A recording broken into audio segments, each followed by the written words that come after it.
drink? Got mine. Texas.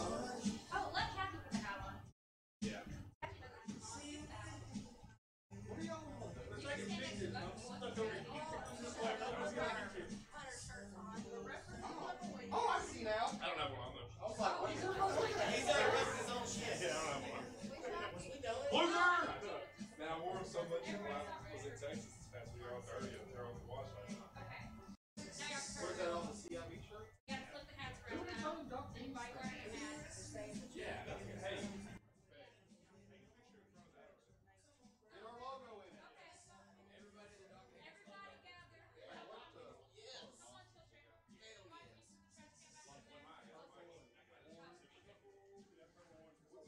Come on, let's gather.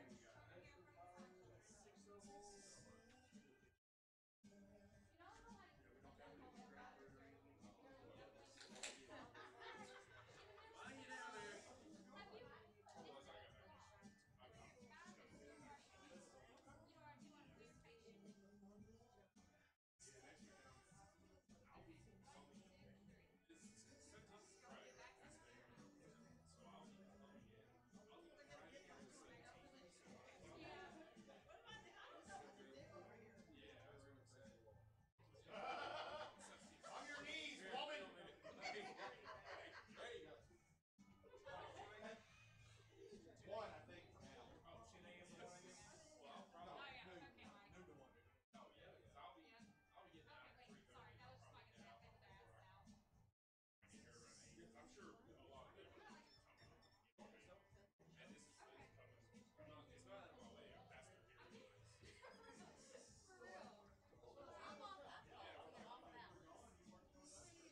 Good evening again from Doc Penny's. I'd like to thank everybody for tuning in. We'll have Mike getting on the microphone here with me just here in a few. Got a nice setup this evening between Tyler Teague and Zach Remsing. Zach, as I believe, is one of the owners, proprietors of CJ's Billiards in Benton. So should be a good set. They're playing 10 ball tonight. It's going to be a race to 10. As you can see, Mike just joined me. So we will be getting underway here shortly. Please make sure to like and share everything to everyone. We appreciate your support. And we'll get underway here in just a minute.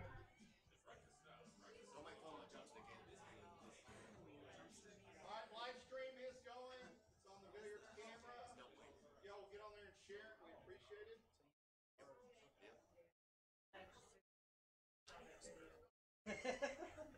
Oh, God, of course. The two of you are both the ball and that is going to make it. We call battle the balls.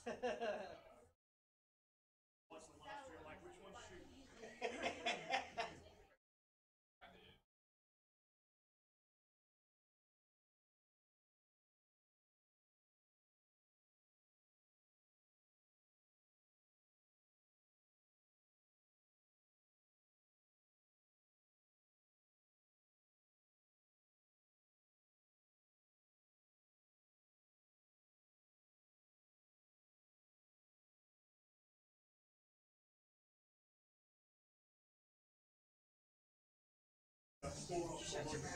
Leave me alone or take my kind of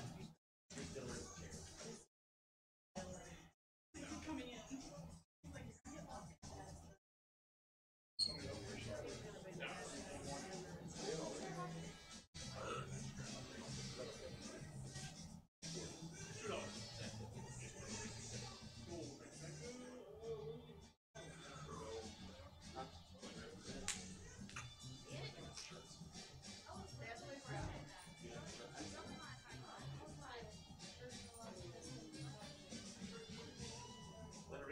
Letter T. L-T. Yeah, y'all ready to go? What? We're going. Good luck.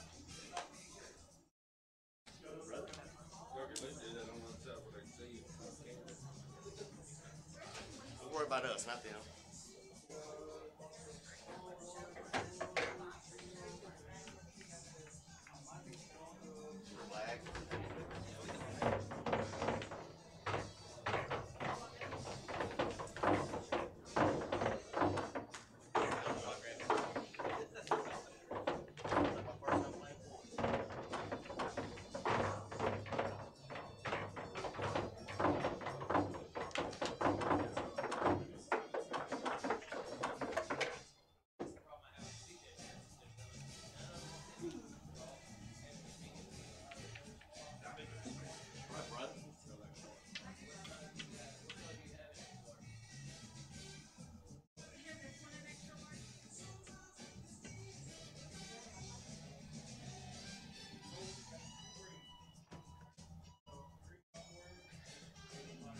closer to the side pocket?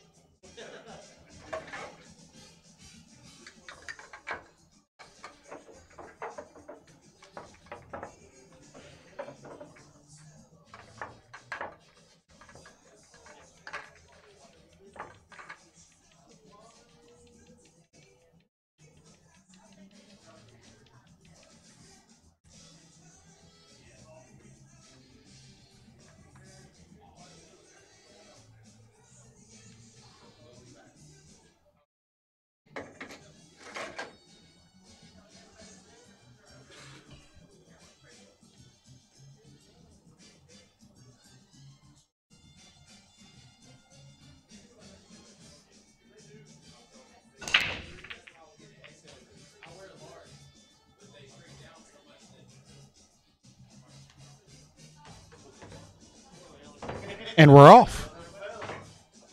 Goodness. Maybe we should do a second mic check. No, that was good. We were just closer to the mic when we thought we were. So, And by we, you mean me. yeah. But Maybe you're closer to your headphones than you thought you were. no, I think I had your level turned up a little bit too high there. Sorry for anybody that got blasted out. My bad. So, all right. Again, we've got a 10-ball set tonight. Race to 15 between Doc Penny's own Tyler Teague and Zach Remsing from CJ's Downtown Billiards in Benton. Should be a fun match. Mike can tell you a little bit more about both CJ's and Zach than I can. Mike? I'll tell you more about CJ's than I want to tell you about Zach. Okay, gotcha. No. We've already got a couple comments. I guess you were talking about Zach before I got over here. Yes, he is the little Z in CJ's. Okay, I gotcha. Courtney. Courtney's sister. I'm going blank, I'm sorry. And Zach. So that's the initials, and that's how the name came up. Right there on the square in downtown Benton. Been there a lot of times. They've got a 9-foot table, snooker table. I think they've got valleys as well. They've got probably 6 or 8 valleys. And Zach and his wife and their family have probably 2.5 years now, maybe 3. Okay, very nice.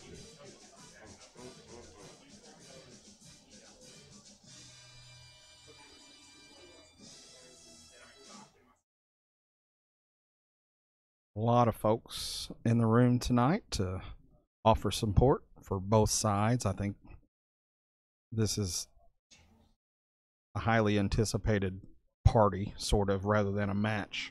Right, nice little private party get together with folks.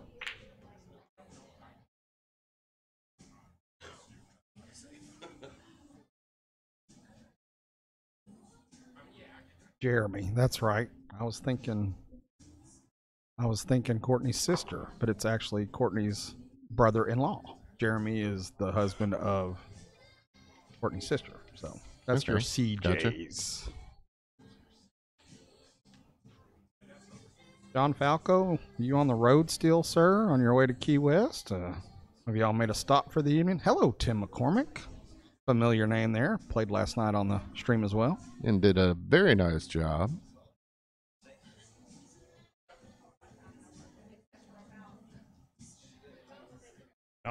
Jump cue coming out right off the bat in the first game. Something Tyler's been working hard on. It's already starting. My bad. What, you talking about hard-ons or what? Why you gotta... I know. I should have just left it, but whatever. No, it's...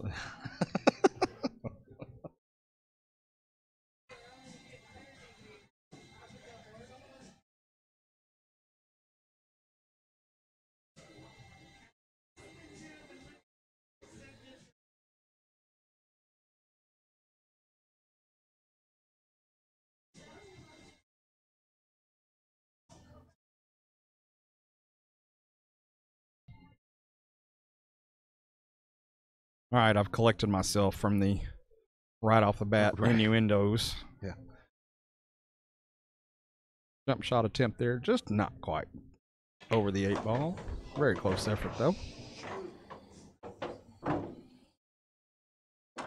So 10 ball it is, and I'm still loud, huh? I don't think I'm talking louder than I was last night. Maybe I am. No, I think it's me. Don't worry about it.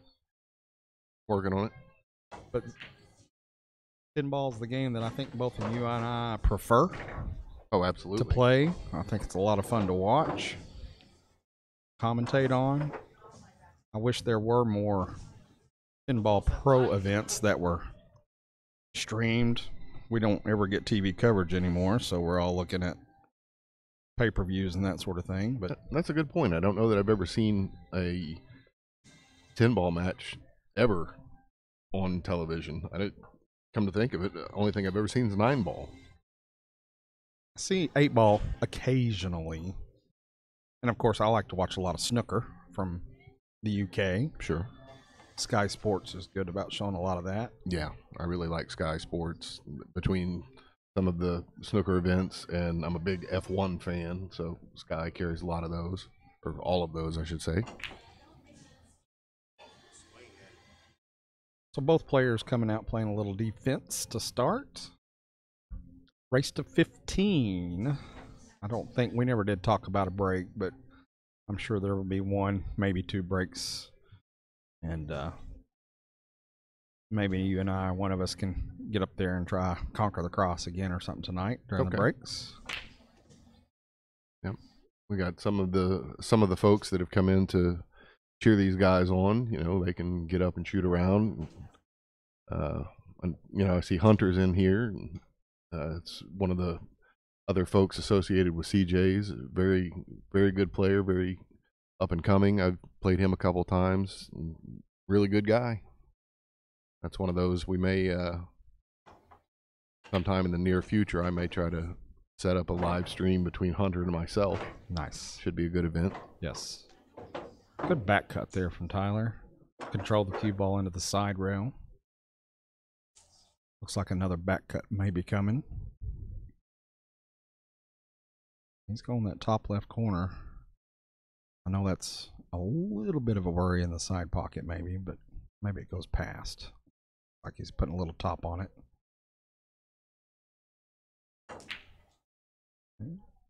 A good swing at it. Left Zach pretty decent shape there. I don't know, it looks like it may be a little straight in, so probably have to draw back on that. I don't know if he can put enough top on it to get it around table. We're going to see how he's feeling right off the bat in this first game. Well, you drill one of these early in a match, though, it just does nothing but skyrocket your confidence for the rest of the match. Oh, absolutely.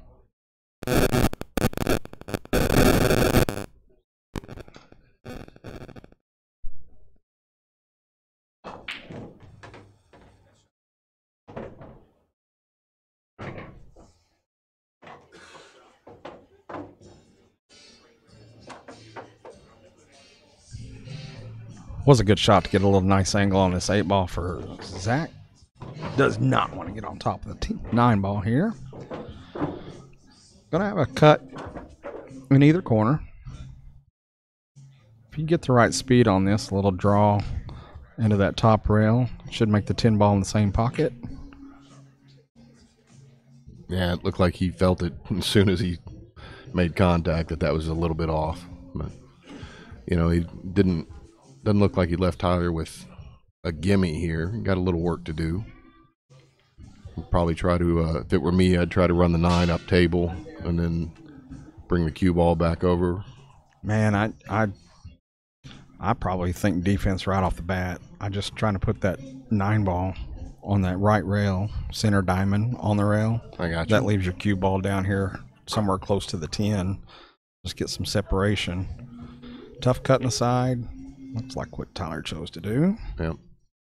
Which is kind of surprising. I would think this early in the set they would, you know, kind of come out firing and want to be a little aggressive and see what the other one's going to do and see how they're going to react. Well, they both want to win 15-0, I think. Well, yeah. Don't we all?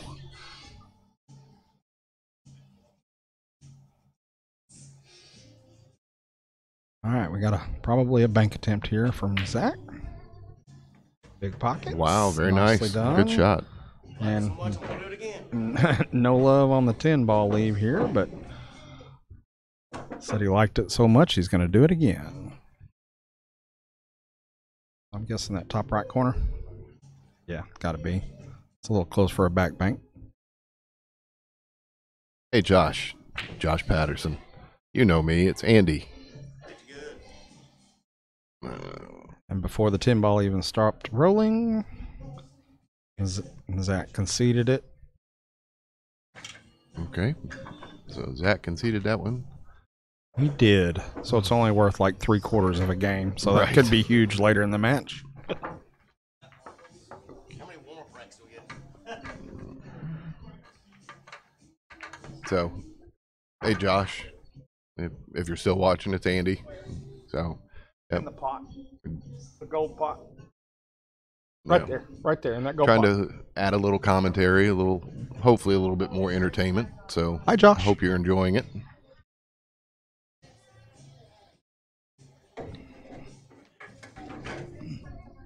If you guys start asking to have the camera on the booth more often, I'm going to question your sanity. Yeah, it's a bad judgment call right there. Yeah, I don't want to do too much of that, but at the same time, I know people, it feels like they get a little bit more interaction with the commentators, as we are. We are very commentators, You're a rare tater. right? They call me Tater Salad. That's not all we call you. Right. Push outs are going to be allowed tonight. Josh, I may actually come to see you here pretty soon. Maybe this week. I may stop by and visit with you, see if you've got some equipment in stock. So, may check in with you. But thank you very much for tuning in to the live stream. If you haven't already, please share the page, share the feed, and please do the same with the Billiards camera on YouTube. We're going to try to start doing some of these on YouTube as well. Right now we're just streaming on Facebook. Going to try to record these as we go, and then I'll upload them at a later time to YouTube so that you can rewatch them on either platform that you'd like. Nice push out shot there from Zach. Got the 10-ball up table, but unfortunately did get a little close to the one. I think Tyler tried to call it in that corner. Didn't look like it was wired, but a good effort there. You hate to give it back. Yeah, And absolutely. The other guy knocked the 10 in, so kind of had to go for that. Hey, Nathan, I see you're tuning in this evening. Appreciate that. I thought you had a gig tonight, though, or was that last night? I think it's next Saturday. Oh, okay. Gotcha. Next Saturday at Countries. Yep. Country's out there on 7 South. remember correctly. Used to be called, what, the Hideaway? Yes. Yeah. Adult daycare, also known Yep. as. Out there at the bottom of Mount Riante. So Nathan will be out there putting on a little live music event. If you get a chance, go check out Nathan Turner. We got Ray Anderson chiming in. Ray, love you, buddy. Look forward to seeing you soon, I hope.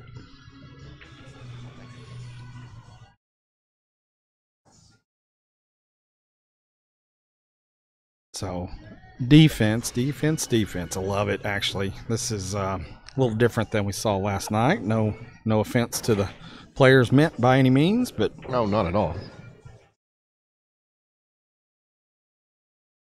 But I think both you and I prefer a lot of defense. You know, as we've talked about, we've even come up with our own little 9-ball style game that is based on points, on whether or not you achieved a proper defense and were able to hook your opponent. And that's very good training technique, in my opinion. so this is a ways down the road, but I'm going to offer Nathan, Josh, you guys are responding. We appreciate you watching. We kind of let Nathan post some of his upcoming events. Josh, why don't you tell everybody where you're at, buddy, what you're doing at your place? Because, you know, in the future, we're going to be asking for sponsorship, so you better get it for free now while you can. Right? Yeah.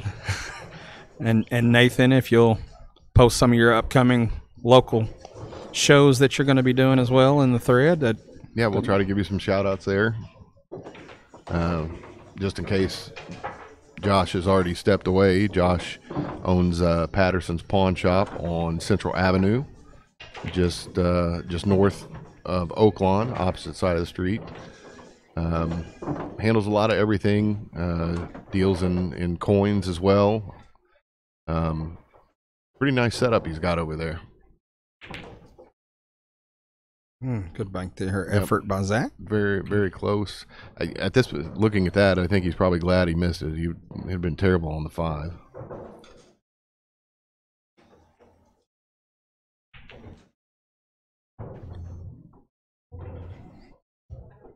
I wish some days that was the only thing I was terrible at. 5. Right. Just the 5 ball. Just that's the only bad thing in my life for the day. We're going to play sets of 4 ball.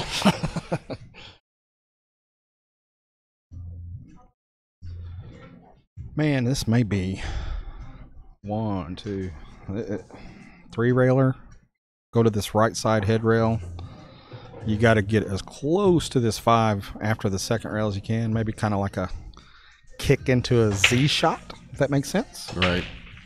I don't know. There's a lot of traffic on the other end of the table. So. Yeah, so he's doing the Z shot the other way, actually. Yeah, nice call here. Going to come down here and hit about the middle diamond on the lower left panel. Wouldn't be surprised if the cue ball hits the end rail before it catches the 4 as well. Yeah, just needed to be a little bit closer up table, but we don't know exactly what he had to work with off that 6 ball there. Sure. Difficult shot, no doubt about it. Right now, Tyler is up 1-0 in this race to 15.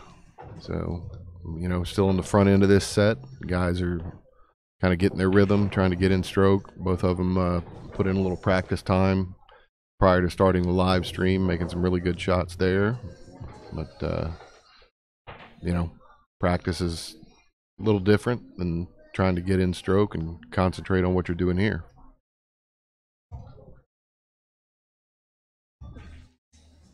Pretty good turnout for both players.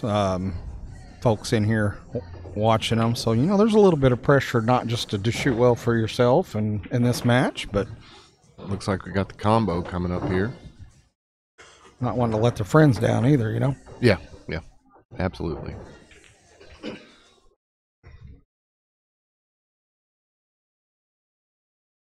Five ball looks like it needs to go on a line towards that center diamond. It's a pretty severe cut coming back. Easy. And he did it. Nailed it.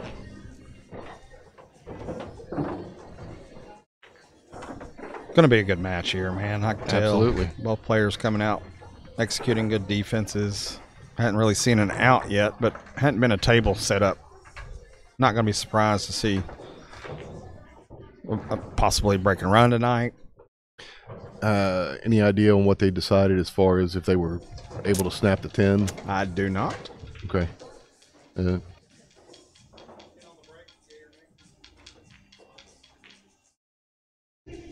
All right. We just confirmed with the players that they've decided that if either of them were lucky enough to drop the 10 on the break, they would go ahead and spot it, and then that player gets to continue on.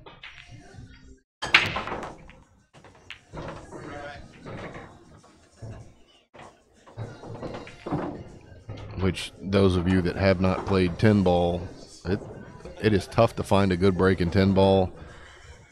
Just to get a nice even spread and even pocket one of the balls, getting that 10 ball to drop on the break is very difficult.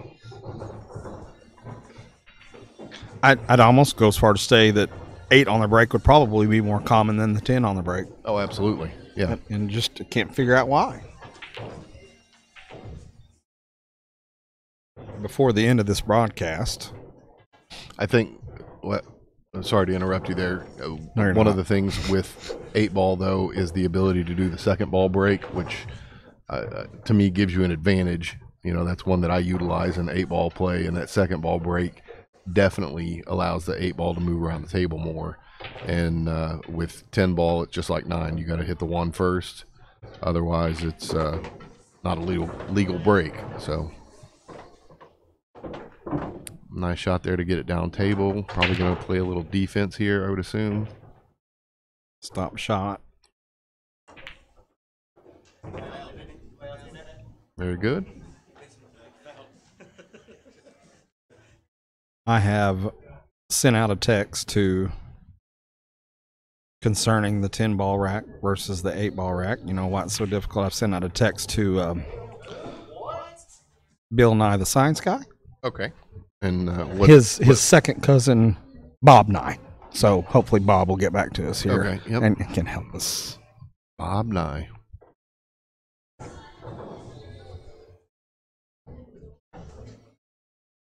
Well, you know, Bob's on the bad side of the family, you know, black sheep kind of thing. So that means Bill is good Nye. Or it could be the king and Nye. Could be. Yes. Nice kick at it. Difficult shape, but he gave it a good try. I really enjoy watching these and commentating on them, but man, after you watch a few of these racks, you really want to get to the table and start shooting yourself. Man.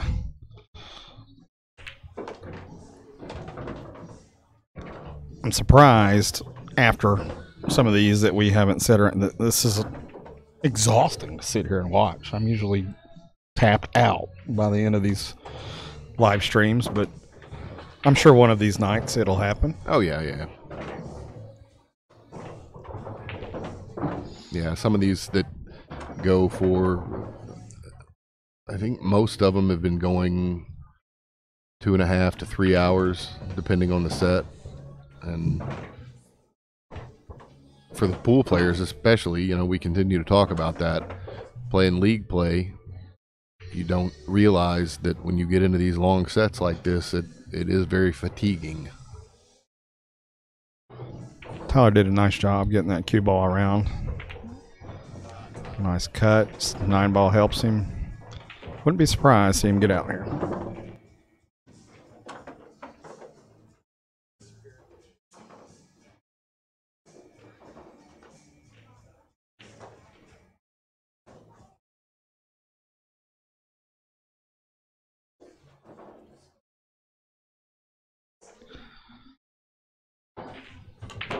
Little bit of trouble with the 9 and did nice to go between that 9 and rail to get a great shape on the 7 ball here. Yeah, I don't think you could ask for better. That was perfect slide.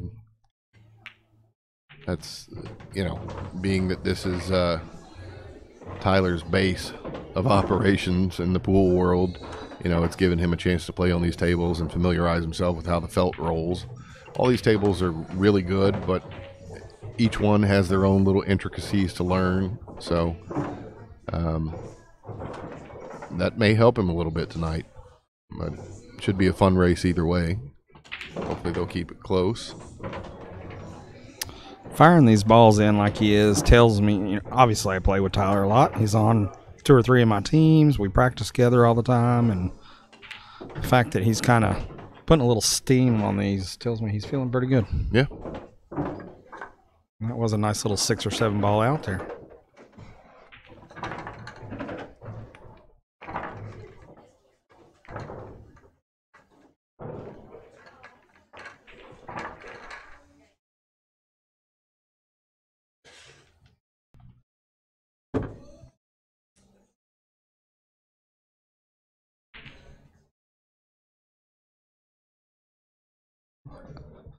I believe there was some color coordination today between the fellas.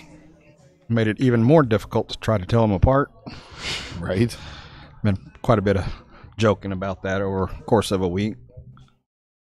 Between the color coordination and the haircuts, sometimes it... Sorry, I didn't realize that was that loud.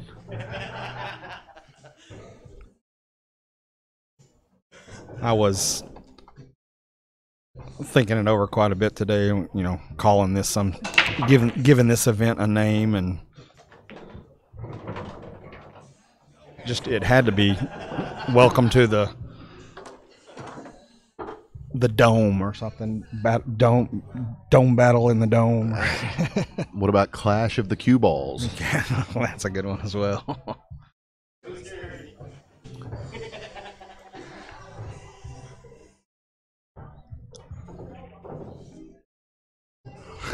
Brian Wood bringing up the good point. He's betting on the bald guy and the blue shirt. Well played, sir. That's a pretty safe bet. Brian Wood, thanks for stopping in and seeing us, man. Appreciate you very much. Absolutely. You need to. If I can't remember, is he still local enough, or has he moved out of state or something? We'd love to see you come down, hang out, shoot around with you again. It's always fun. He will be coming to visit us very soon. We chat quite often. Push out there from Tyler. I think that's exactly one. It looks like you've got enough of that one ball here. Real thin cut, real soft. Should have the two in the same pocket.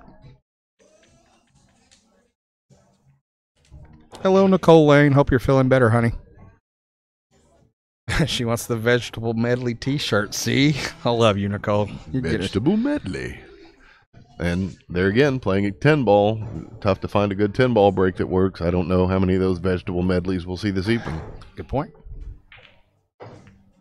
Very nice shot. Yep, very good speed. Looked like he had a lot of top left on that.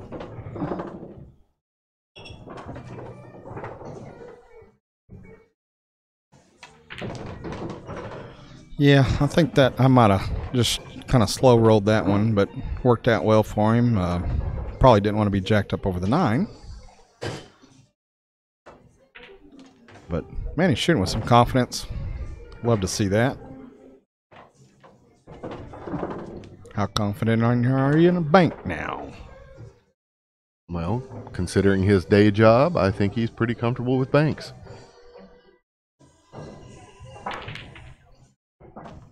Very good. The commentator curse did not kick in right there.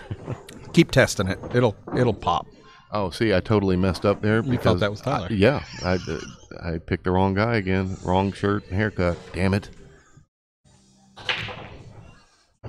I'll tell you what, their first break, we'll see if we can super glue a name tag to the back of their head. No, I mean, you've got... I've got it. I'm sure you have a Sharpie around here somewhere. We can just put 1s and 2s on the back of their head. Thing 1 and thing 2. Little Dr. Seuss action. All right. I'm guessing they didn't hear that one.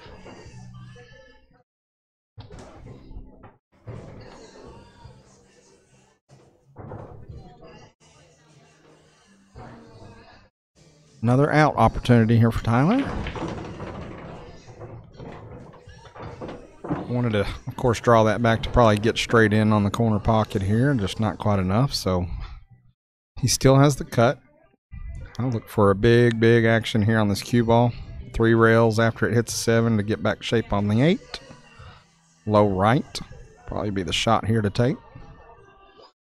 And boy, you got to hit this with some pace. It's a good angle for it. Make the ball, cue ball should go 3 rails and get shape. Yep, very close.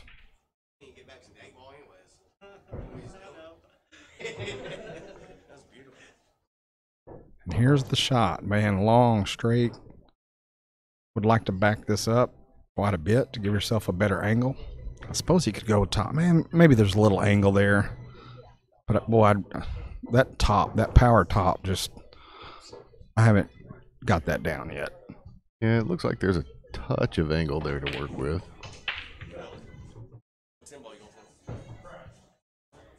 Zach asked him which 10 ball he wanted. What do you think, combo or carom? Combo, without a doubt. That real thin carom is trouble. So I would guess a lot of money for the combo. Very nice.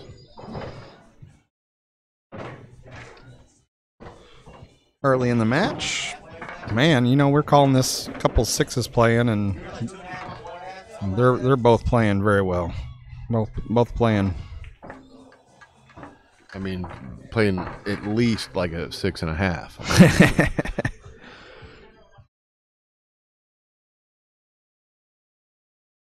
10 was called, Dusty.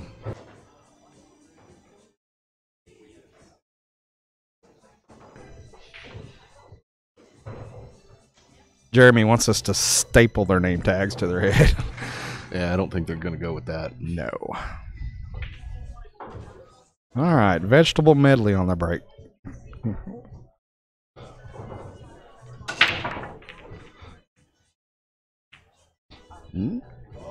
No soup for you. Nope. No soup for you. If you guys would comment, let us know, trying a couple different things here, trying to give you this view you're looking at now, kind of staring down the barrel when they're breaking. Let me know. Obviously, there's some color differences there, which we'll work on later, but curious if you prefer that or the overhead shot to view the break, or if you just like it a little change up every now and again. Give me some input. Tell him you hate the booth view. Right. Please.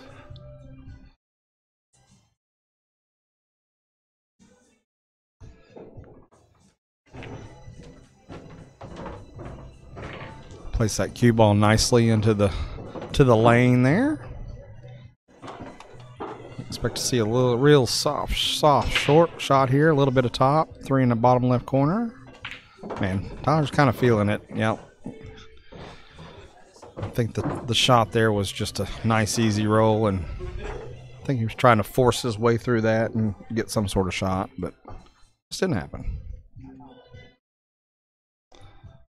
Oh my God. Austin Greco, when you come up here and guest commentate for us, I'm sure all the ladies would be requesting the booth view, sir. Oh, every time.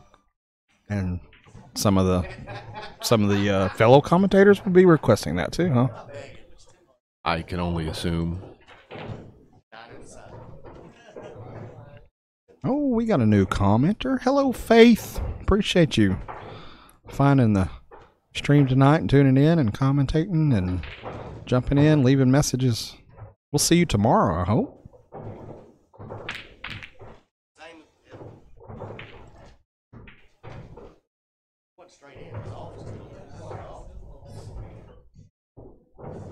Maybe a little quick on that combo. Trying to get a early 10 there.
Defense answered with a defense there. Nice hit from Zach. Got a good leave as well. Both these guys doing well to get good hits on defenses. Could be who gets a little luckier on the hits on those 1 and 2 rail kicks that could determine tonight's outcome for sure.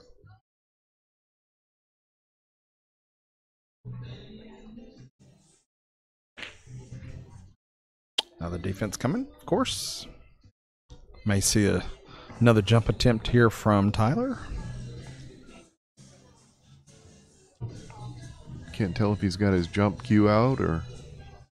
If he does, it might be a good angle for that break shot camera that you've got. If he looks like he's going to go get it, could be a good angle with it.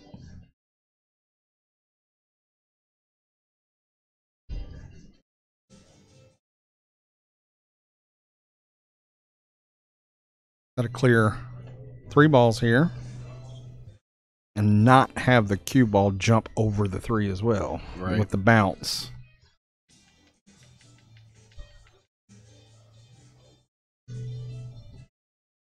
You know, I don't know if Tyler May has considered this or not, but this measle ball that we're using for these live events now is a pretty new addition to the room. We've only had it for a week, and don't know if he's been practicing jump shots with the measle ball or with the balls, the regular cue balls that we've had. So I may ask him after the match. Yeah, because I think we talked about it, and that measle ball does tend to have a little extra weight to it, but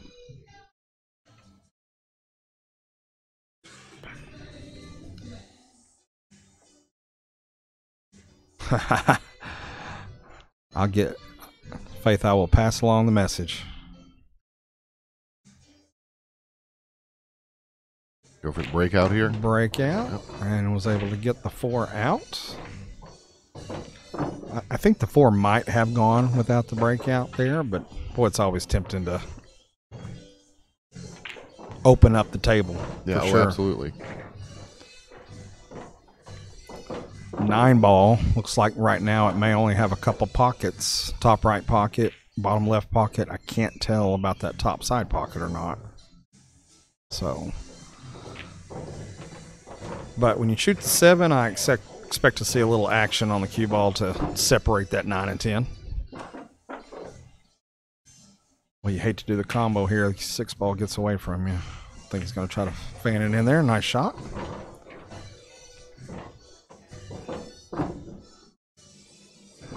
Well, here comes our breakout. Great stroke there from Zach.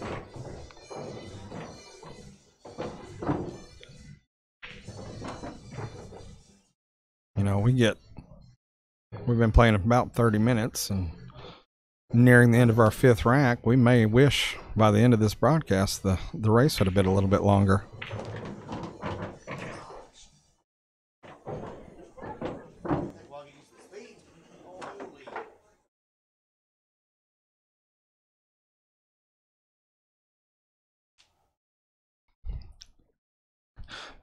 Nobody ever asked me if I want a drink. Can I buy you a drink? Thank you. Hey there, pretty. What you drinking? You talking to me? Oh, sorry. I'm just trying to help a brother out. Thank you. What do you think here? Defense? I don't think he's got enough of it to comfortably make it. Can't make it. No, he can't. He's trying to just figure out if he can catch enough of this 9 ball to bank it to the left rail center diamond. I don't know if it's too thin.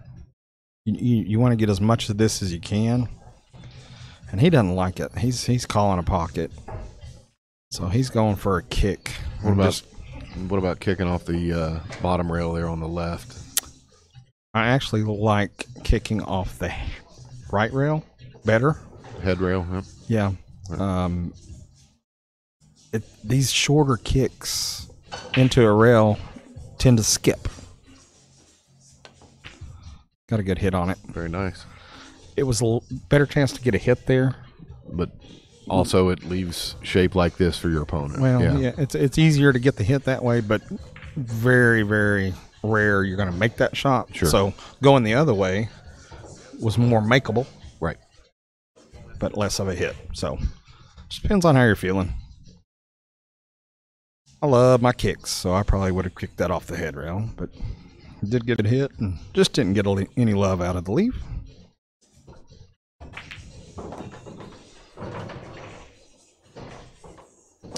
How cranky are these side pockets going to be tonight? About to find out.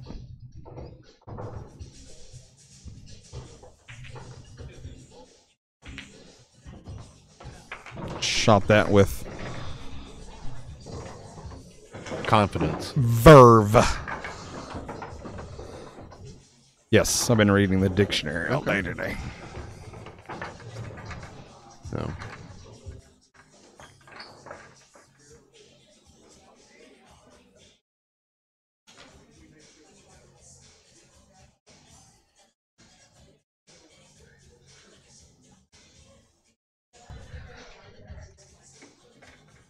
Three, 2 early in the match, and it's race to 15. Welcome to Doc Penny's Billiards tonight. We're in Hot Springs, Arkansas, 5401 Central Avenue. We are not yet open. Boy, we are expecting to receive some news this week, so if everybody could keep your fingers crossed for us for Wednesday that we'll receive the good news. We're hoping to have a grand opening next Friday. Very nice.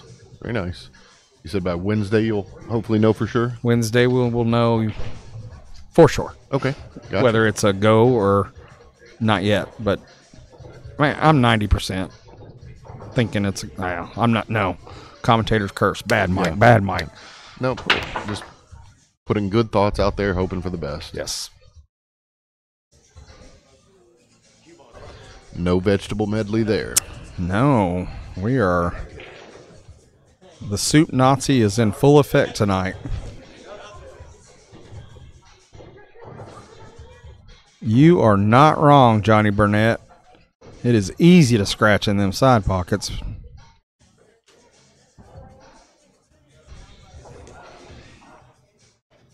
Don't see a lot of trouble here. Just make a ball. Probably didn't want to hit the 7, but it didn't hurt him any. Still got 2 ball. A little bit of draw. If you go top, you got to put some right on it so you don't get stuck behind this 6 and 10 for the 3 ball. Looks like he's going top, so a little bit of right English probably here. Go around the 6-10. Hit that well.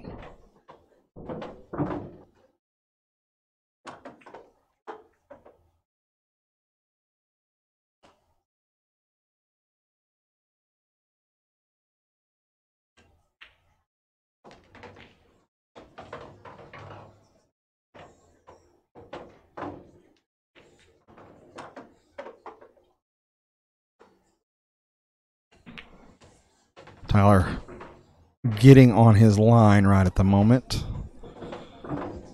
6 ball.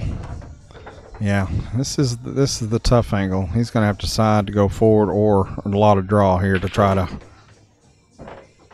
need it a little bit more. I mean, he's got the cut in the side, but I would expect a defense here. Wanted to be a little bit farther down table to maybe have a go at the 6 ball in the side pocket, but I believe, going for the bank. If you're trying to make this, well, you've got to do a lot of action. Yeah, just a little defense there. And he knew it. He hit it a little too hard.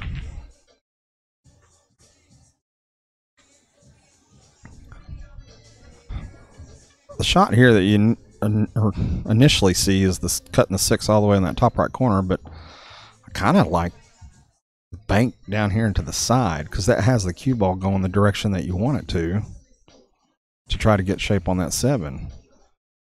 And if it doesn't go, cue ball is up table. You're shooting the 6 ball down table to get back up on 7. So Zach does call it. Bank in the side. Cue ball should be going up towards 7. Good try. I think it was the right shot, without a doubt. Hit it a little hard, but man, when you're hitting those thin banks back into a side pocket, you feel like you got to hit them a little harder than you really need to.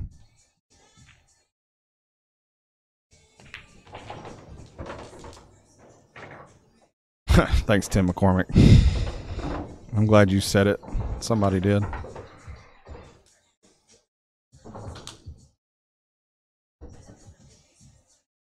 Nine ball, just didn't want that cue ball. Yeah, that was just trying to get away from the 9 so he didn't hook himself. Wants to be near the top rail for this next shot to have a little bit of angle on the 9. Have the best angle he can get. I think it was pretty good speed. And if he makes it, he doesn't hit the 10, but wasn't the angle that he wanted on the 8 to try to get shape on the 9. So that had a lot to do to play with it. Enough of a cut here. I think you've got to get the cue ball back out to the top rail to shoot the 9. And that's not a top English shot. I think this has got to be a low left. Cue ball will go into the rail, but I'll look at it go straight up rail towards that other rail after it hits the rail. Just like that.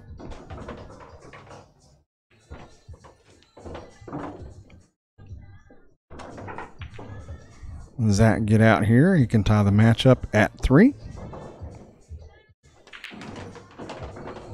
Both players feeling good. You can tell. They're stroking the cue pretty well. Not a whole lot of timidness trying to shoot soft shots. I don't think anybody prefers to shoot a soft shot by any means, but when you're on your line and on your shape and knowing you can get shape on that next one, it's nice to go ahead and stroke it. Helps you hold that line a little bit better. Ties the match up at 3 in this race to 15. I would think if I got a chance to talk to both players right now that they're both feeling pretty good. You haven't seen a real, just, gimme shot that you expect to make.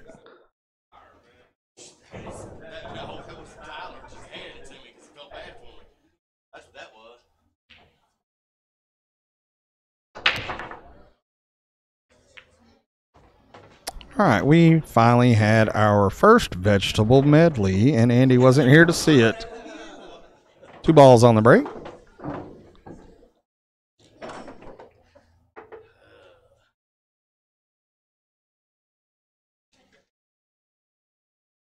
Not yet, Zach. Probably be 2 weeks from this weekend. Tournaments.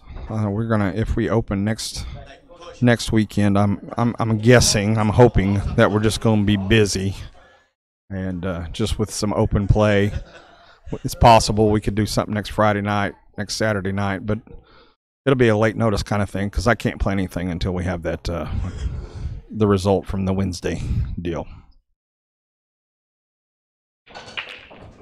Well, your excuse, you say you'd love to have an excuse, sir. You are welcome any day, any time. So there you go.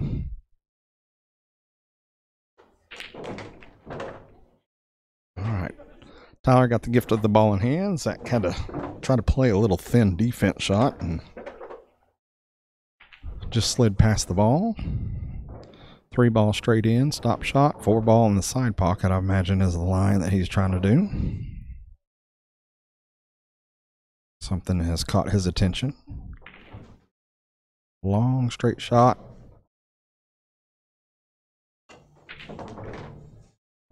Little angle there, cheated the pocket nicely.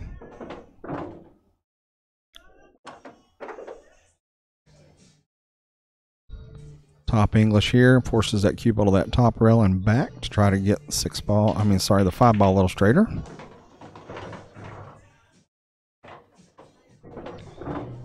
Does not want to be straight in on the 6. So stop shot's kind of out of play here. You either slow roll this with a little top, try to get yourself some angle, or pull it back a couple balls so you have some angle on that 6 ball, which he did. Now you see a lot of low left on this one. Draw it to that in rail. Should come out 2 rails to get shape on the 8.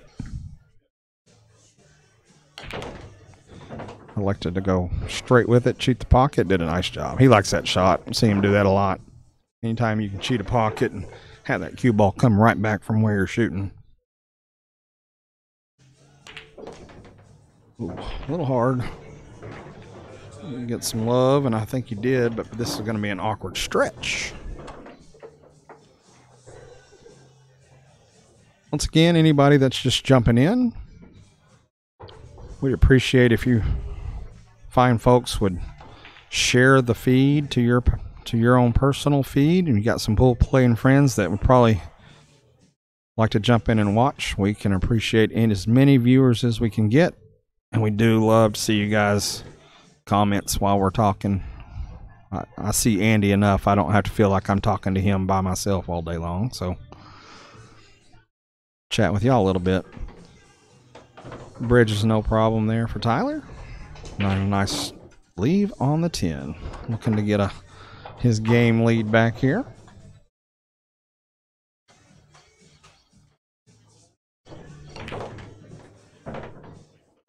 Nice out from Tyler.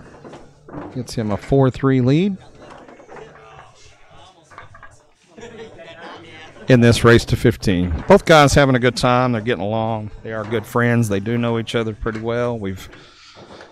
Some of our travels, playing road events and stuff, we end up at the same places that a lot of the CJ's bunch does. So We're always rooting for each other. As a matter of fact, we went to Tunica to play in the Shoot for a Cure thing that the APA Memphis does in November, and we actually had to play them in the second round. It was the Doc Pennies versus CJ's in Tunica, which we hated. We love each other, but God, we don't want anybody to lose. 10 ball got kicked in, but it will spot. He will continue to shoot. It is winter break, yes, sir.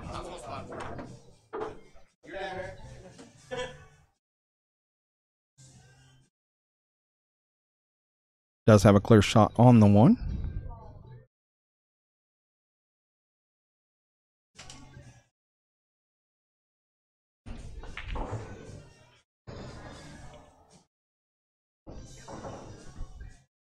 So the last two breaks, we've had a vegetable medley and a 10 on the break.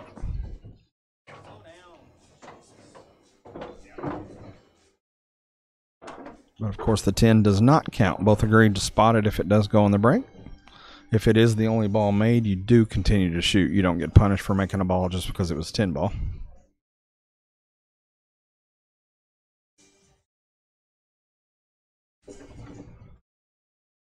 I think he's got enough angle here. He's got to go top to go to that top rail and get the cue ball round table for the 3.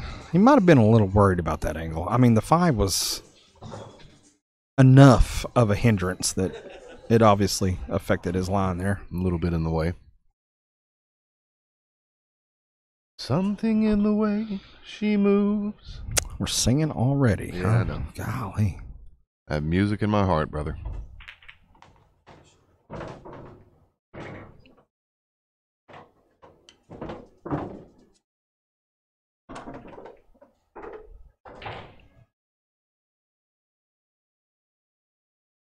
A little bit of an angle here. Does he have to worry about? Yeah, straight in. Yeah, good shot. I think he cheated that pocket so he could hit that straight. If it was angled in, that 5 was going to be a little bit of a hindrance to get on the 4.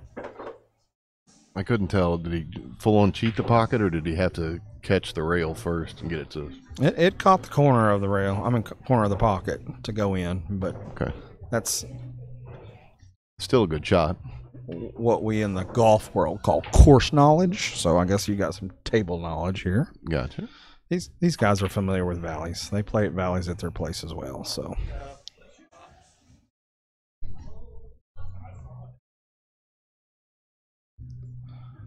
boy, you like the bank here. If it doesn't go, at least you want the 4 ball on the inside of that 6 and 9. Kind of a natural defense if it doesn't go. The classic 2-way here. If you make the 4, you got shape on the 5. I like to just go ahead and play the straight defense. I think he got enough of it that he can clip that 4 into the side, though. Laura, they are a skill level. Zach is a skill level 6 in 9 ball, and Tyler is a skill level 7 in 9 ball. But both improving players, both rising the ranks pretty quickly in skill levels, so neither one of them had an issue matching heads up tonight.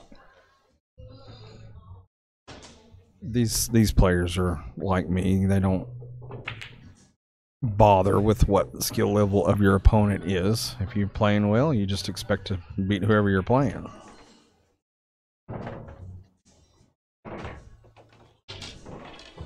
Yeah, we haven't seen it yet, but I'm sure at some point we'll see some of these match that may be handicapped races. But for the most part, everybody's just looking to play straight up for right now.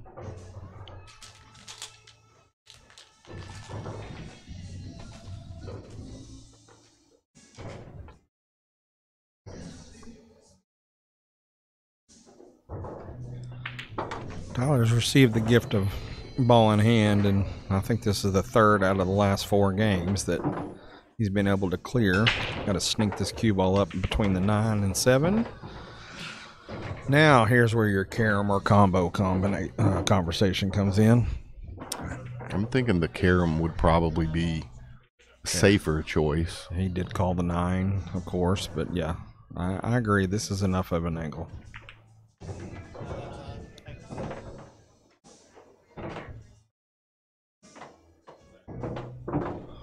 Pocket speed, very important on this, I would think. Yeah, even with a touch of follow, though, it should give him good shape on the 8 in the corner, and then he can run down for the 10 in the other corner. A little harder than he wanted. Or a little softer. If it, Yeah. Yeah. We're just agreeing. We're happy. Yep, we both saw that. It was obvious. Thanks. Andy, you're right. Mike, you're right. Yeah. How boring would that be? Right, yeah. Okay.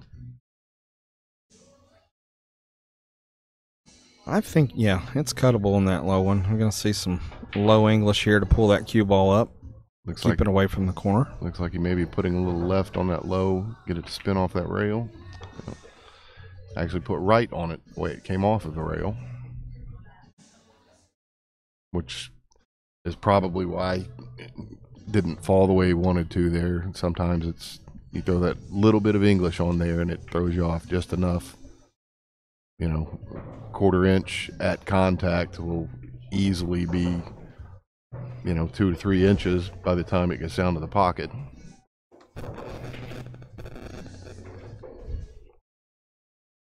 This is kind of an all or nothing shot here from Zach. If it doesn't go, we expect it to be an easy out for Tyler, but he dead centered the bank nicely.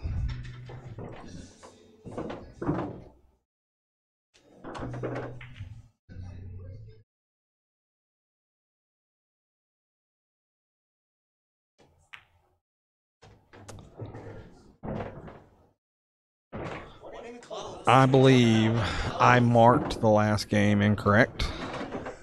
I'm going to verify. I think it's now 2, 3, 4. So he just moved. Yeah, Zach just moved his marker to 4. So, and I think Tyler's at 4 as well. I think it's 4-4. I think I put up the wrong score a minute ago. I can see Tyler's there. Yeah. So, yep, we are actually tied. Sorry about that, guys. Well, you don't need to apologize. I'm the one that did it. So, well, if you guys couldn't tell, Mike was on his own there for a little bit, so I had him trying to pay attention and handle all the other stuff at the same time, and it, that's why he and I try to team up and do this together. It's difficult to pull this as a one-man show from time to time. Well, I appreciate you giving me all that, but the fact is I'm no Andy, sir. Oh, okay. Is that what it is?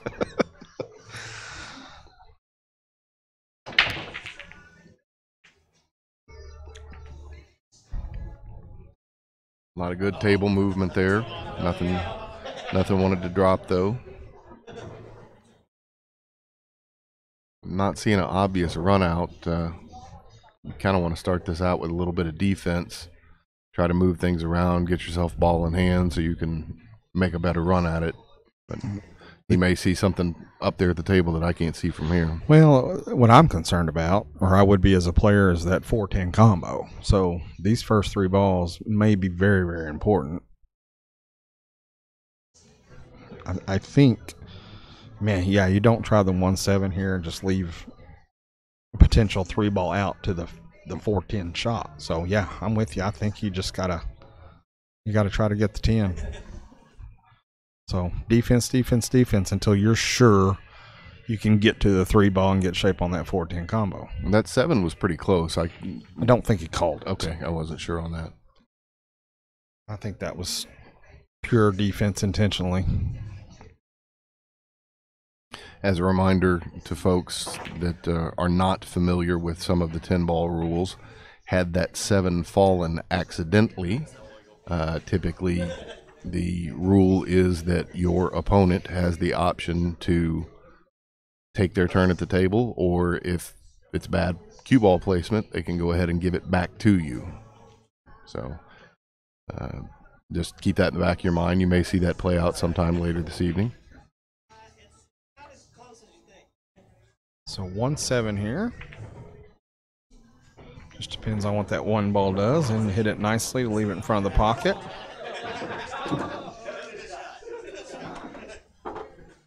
Both players probably go 2 rails here with the cue ball to get the 2 in the side. Oh, just going to draw back. Very nice. He's hitting the ball well. Yes, he is. It's going to be jacked up over this 8 a touch, but Nah, it doesn't look like it'll be too bad on him. Oh, don't say it. Oh, I'm just going to start keeping tallies, sir. At the end of the night, see if your curses outnumber the winner in the races. Right. Let's not do that. If we start keeping tallies on it and you can put metrics on it, then people may not want me to commentate anymore. Right. So.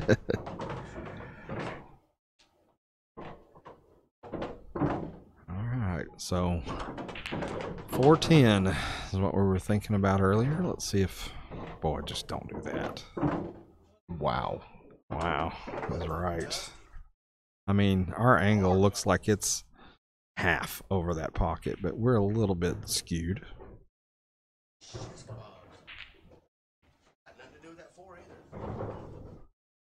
Yeah, I think you don't... At this point, if you hit that 4 dead straight into the bank, into the rail, miss the 10 coming out, so you're trying to go maybe the 2-ball, 3 rails around table, and leave the cue ball over there. I think that's the defense here. So straight at the 2, don't hit the 10. Okay. I just didn't want to agree with you. Oh, okay. I feel better then. So here's something that we talked about. Zach called the 10 ball, pocketed the 4.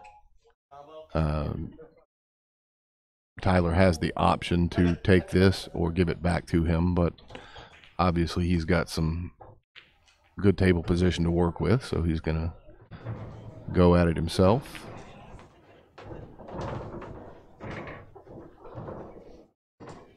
Got to be careful on this shot so you don't end up hooking yourself behind the 9. Got to worry about holding shape for the 8 here. It's easy to get that cue ball behind the 9 or the 10 at this point. The 10, yeah. That was going to be a touchy little shot the whole way. But both of them are laughing, so... Yeah, both are enjoying each other's company. They are chatting more. I mean, Tyler's kind of a quiet zone type player, but Zach is boisterous. I got you. Okay. Not in a negative way by any means, but something about guys named Zach, huh? Speaking of Zach Hannes. Right.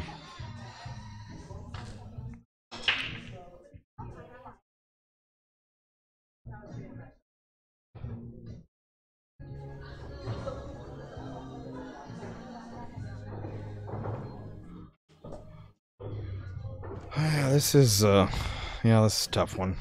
This is 2 rails. You got to decide whether you're going left side of that side pocket or right. If you're going to go past the side pocket before you get to the rail, I think you got to have quite a bit of right English on it. So depending on where he's aiming, looks like he's calling. He's going short, so he's got to have some left English on this cue ball, and you'll see it kind of straighten up off of that head rail.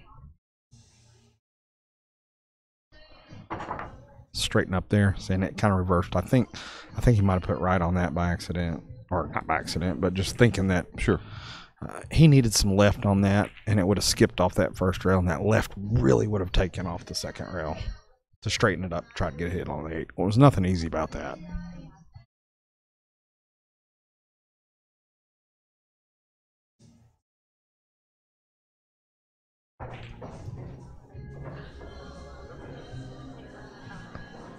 This is not exactly an easy run right here. I mean, you never want to have to shoot past that side pocket, but I think he's far enough off the rail he should be safe.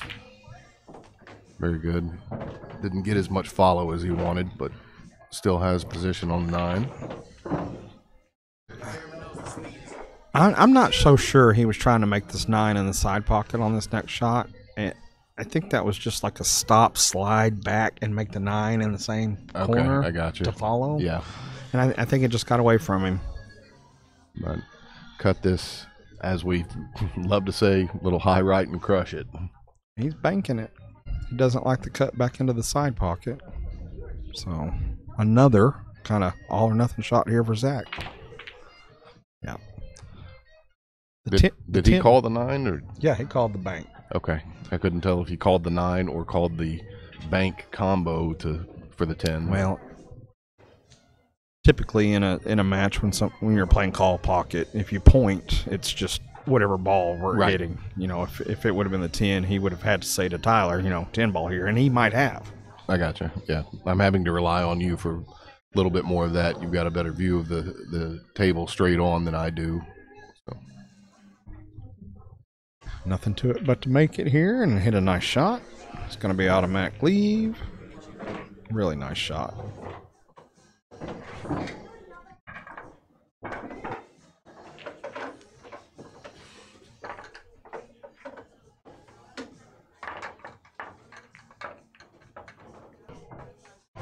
And that puts Tyler up 5-4 in this race to 15.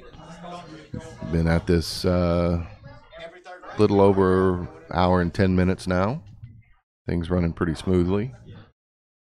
Mike stepped away to talk to the players for a moment, and I think asked them whether or not they're going to be taking a break halfway through or what they're feeling.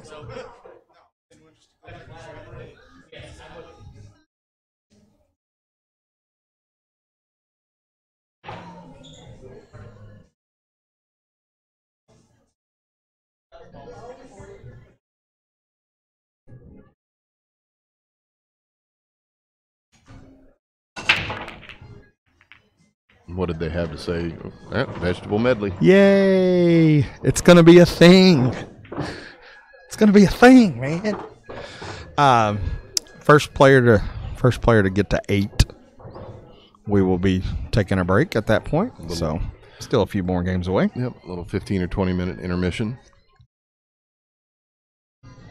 So, what do you guys want to see during the intermission? You just want to see the waving flag and go take your own break? You want us to break out some Conquer the Cross? Maybe we could play a little bit of the game that you referred to earlier, that the defense game. Defensive play, yeah. I mean, yep, there's there's quite a few other spectators in here that might want a moment of table time themselves.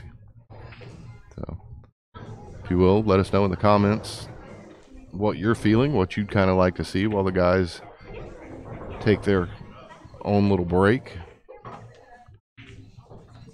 Again, we're at 5-4 in this race to 15. We'll look at taking a short intermission whenever the first player gets to 8. So you got a little time. Scott Billington says he would like to see the defensive game that we're talking about. That's what he said, but it reads differently than that. I'm just... Sir, I wasn't going to go there. Okay, yeah. I leave that up to you because you're very good at it. Yeah, I know. I'm between the ears. I'm a 12-year-old. Big pockets there. Very helpful.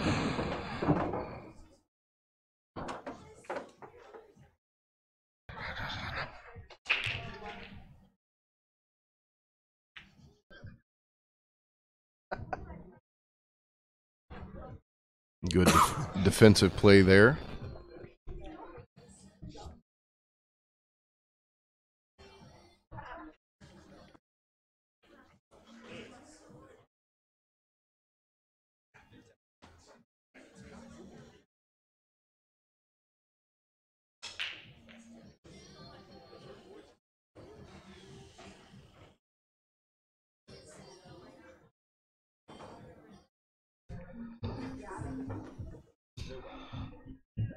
Dusty has offered to come up here and play me in a race to 5 in the intermission, and Dusty and I have played many matches against each other and with each other, and have no doubt we could get a race to 5 done in 15 minutes. The way we, not that we're that good, but no, we're not going to do that. But I mean, Dusty, if you want to come up and shoot around, you're always more than welcome, brother.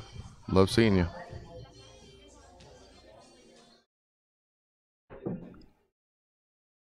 A little worried about the scratch up here in the top side pocket, so did a nice job. Put a lot of left on it, but it gets away from you. But that's it's okay. You didn't scratch. You're still at the table. You can see the 6, and it's got a pocket. So reasonable shape.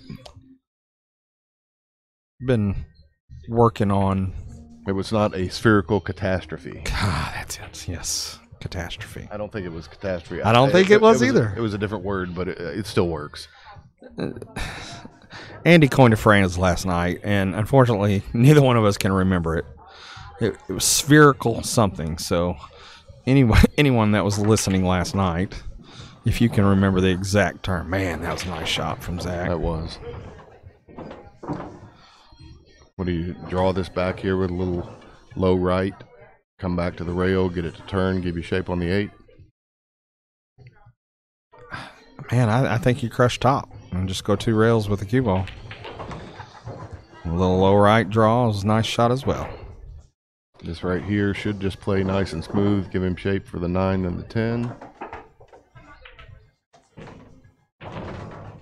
Just goes to show you, man, you know, there's so many options in this game.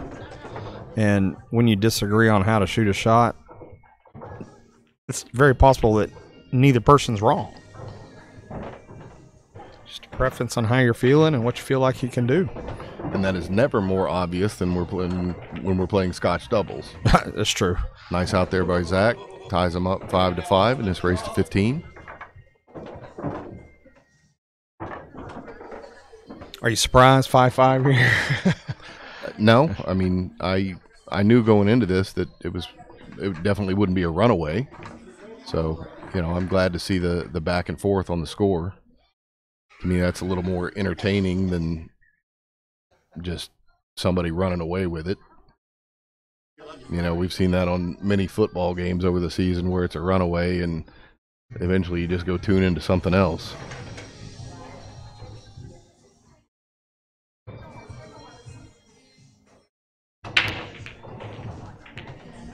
Damn. One ball away from the vegetable medley. It's gonna be a thing. He made the yellow 1 ball, so all that was just a side of corn. That's true. And it actually went in the side pocket, so. Back cut? No, gonna play defense. Trying to freeze that cue ball to the 5. Got a little away from him there. Yeah, but that, from our angle, looks like you got a lane down to the corner pocket. But I think there's enough angle there. You got to be careful on where you're going to leave yourself position on the 3. If you want to go aggressive, you could come past the 8 ball or 4 ball, I believe that is, and try to set up for the 3-10 combo.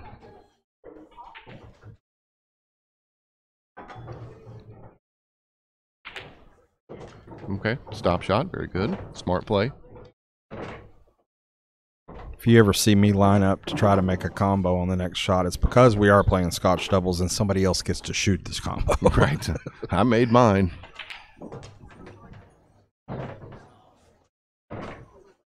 I was going to say a little earlier, talking about Zach's shot that got away from him, and then he didn't get the shape he wanted, and he ended up getting out. Been working with all skill levels. I like to help and teach and coach and what have you. Yeah. But one of the things that I'm trying to get through the mind of a lot of players that need it, pool is not a perfect game. Nobody plays pool perfect. No. So if you don't beat yourself up when you don't get that perfect shot, just adapt. Adapt and overcome. That's all you can do. So 0 negativity, shoot the shot in front of you. You can't go back. And there's a hump, there's a plateau that players get to when they start learning English and that sort of thing. They know what to do. They start missing shots because they're trying to play English and do stuff with the cue ball. Well, you're learning. You can't get upset about it. Oh, definitely not. I mean, that's where, I kind of made the joke the other day, but I kind of relate it to the Bob Ross thing. It's, it wasn't a screw up. It was just a happy accident. I like it. I really believe that pool is 75% mental.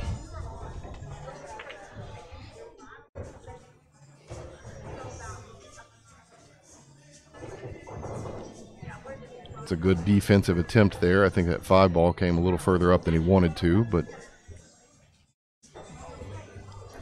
I think the kick is the good shot here. Kick the 5 ball back into the side. yeah, as long as you can get the cue ball to stop. But I like to play a defense, trying to get that cue ball behind the 10, 6, and 9 there. yeah, if it had not gotten into the 10 ball, I think it would have worked out the way he wanted to. But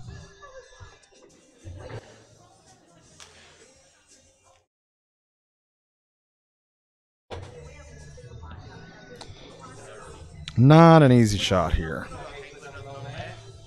5 ball can be made up table. Cue ball's on the rail. You can't shoot a stop shot here. You can't back it up. So cue ball obviously has to go forward. And then you're getting away from being able to hit the 6. So got to invent a defense here. I kind of like a little bit left edge of the 5 and just freeze the cue ball to the 8 and hope the 5 gets the rail and gets out far enough. right. Oh, or it cuts in the side. Yeah. Obviously, we didn't see that from our angle. Sure didn't. Nice shot, Zach. Still left him tough shape on the 6, though. Yeah, man, I'll go back and watch that one. About a 89-degree cut there.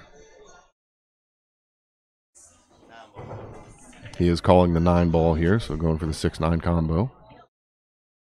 Yeah, cue ball. Got to get away from you here. You may be thinking otherwise. Jacking up the cue ball, cue stick a little here, trying to stop shot the 6. Yeah. Again, this is one of those opportunities where he did not make the shot as he called it. So Tyler does have the option, but obvious good shape here on the 7. There's no reason to give that back.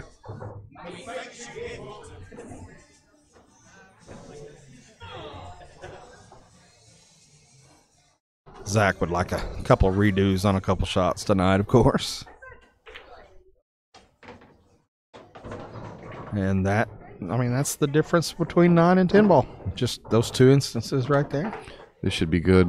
He may slide this over for the 9. He's been good about being able to slide the cue ball over for the control. Oh, wow.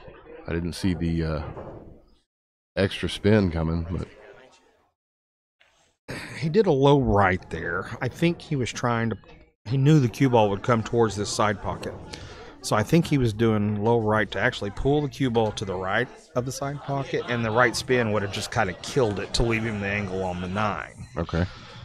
If you just do the slide shot, the slide low shot that you're talking about, Sure.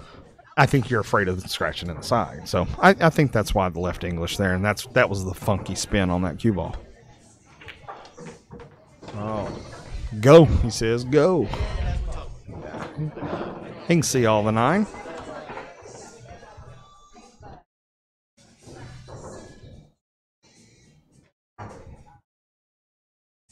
Cut in the corner is not scratchy. Tough shot.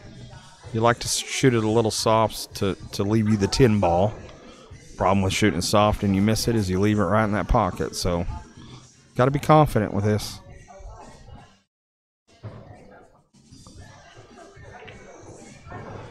Pretty confident.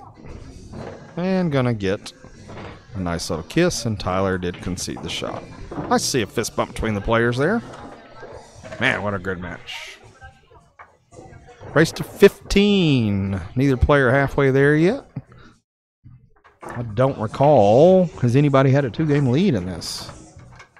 I don't believe so. Not that I recall. It's no more than 1 game. I mean, they've been keeping it really close.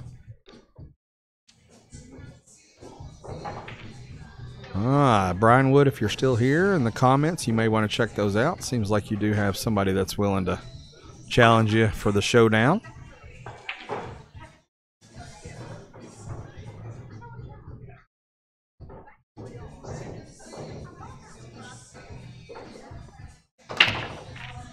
Vegetable medley.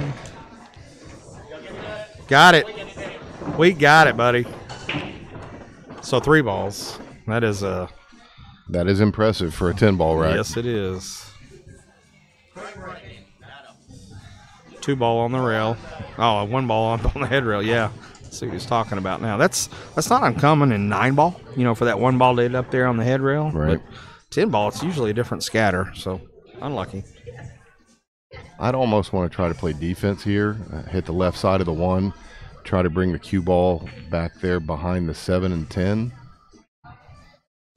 Another thing that does is gets the 1 ball on the other side of the table from the 10 as well. Right. You definitely don't want to hit the right side of the 1 and put it down there by the 10.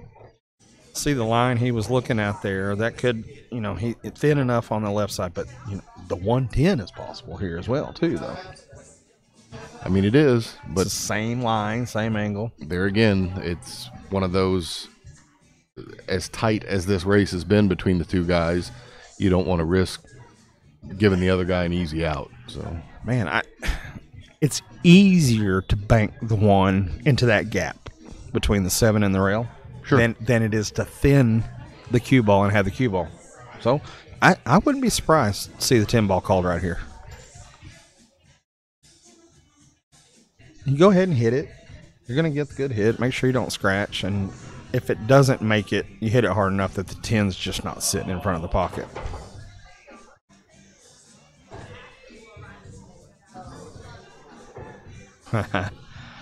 Yeah, I mean, that's exactly what he's considering.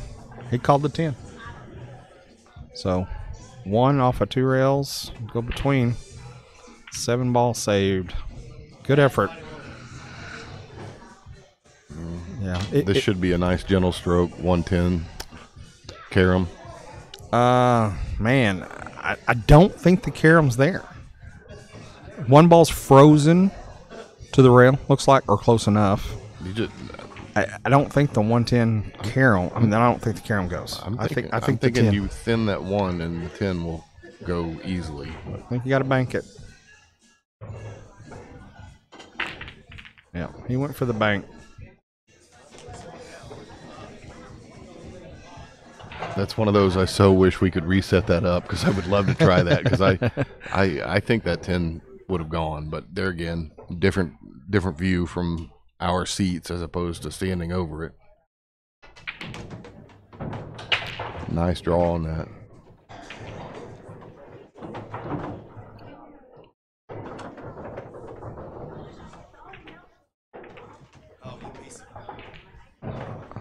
All right, we've got some. Let me get some comments caught up. By the way, hello, TJ. Appreciate you jumping in and commenting. So apparently Brian Wood and TJ Dunlap on our comment section on Facebook here would like to get a match on Showdown sometime. So before you guys start talking days, Andy and I have got to figure out what we've got available coming up, and I'll certainly get in touch with you guys. I'm not sure what next weekend looks like, considering it may be our grand opening weekend, but I'll certainly get back to you guys as soon as I can. Yeah, I'm down with that. I like it.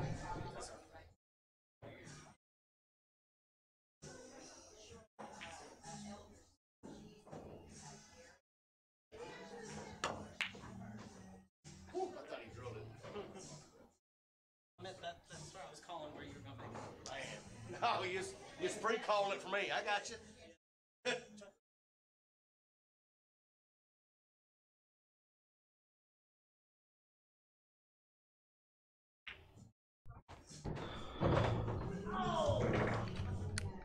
All right.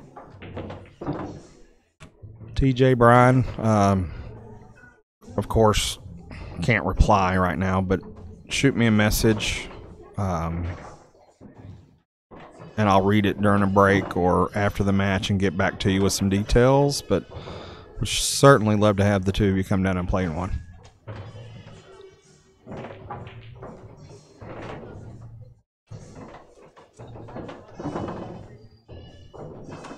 All right, we talked about neither player having a 2-game lead. I think this may be our first opportunity for it. Just remember, if he misses this, that was Mike that said it, not me. Oh, I'm not the curse. That would be you. That's correct. Very nice. What was that, 4 ball out, 3 ball out?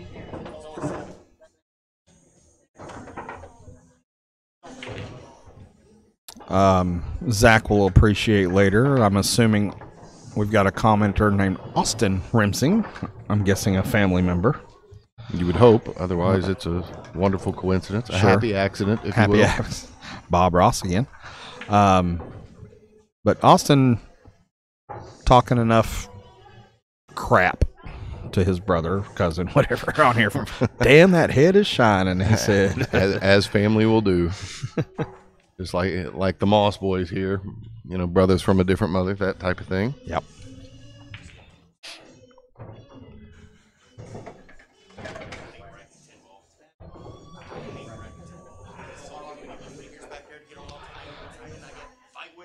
Oh, Austin is his son.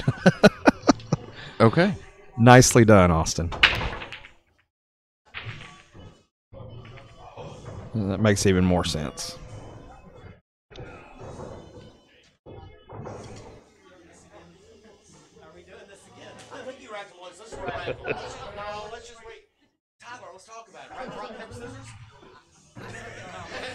These guys are having a good time with each other. Love to see it. Love to see it.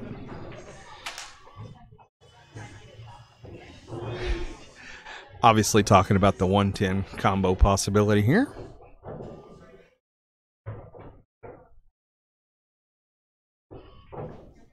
I don't think the two's a problem at all. Yeah, based on the comments we're seeing here, that's one thing that we need to probably take into consideration in the future. We may have to have these guys come in advance when they have these types of hairstyles so that we can make sure that we don't have a glare issue with the camera. But I think we've been fortunate so far this evening. 10 ball does go, but of course not the pocket. It will spot. Now here's an interesting spot, sir. 10 ball spots on the spot.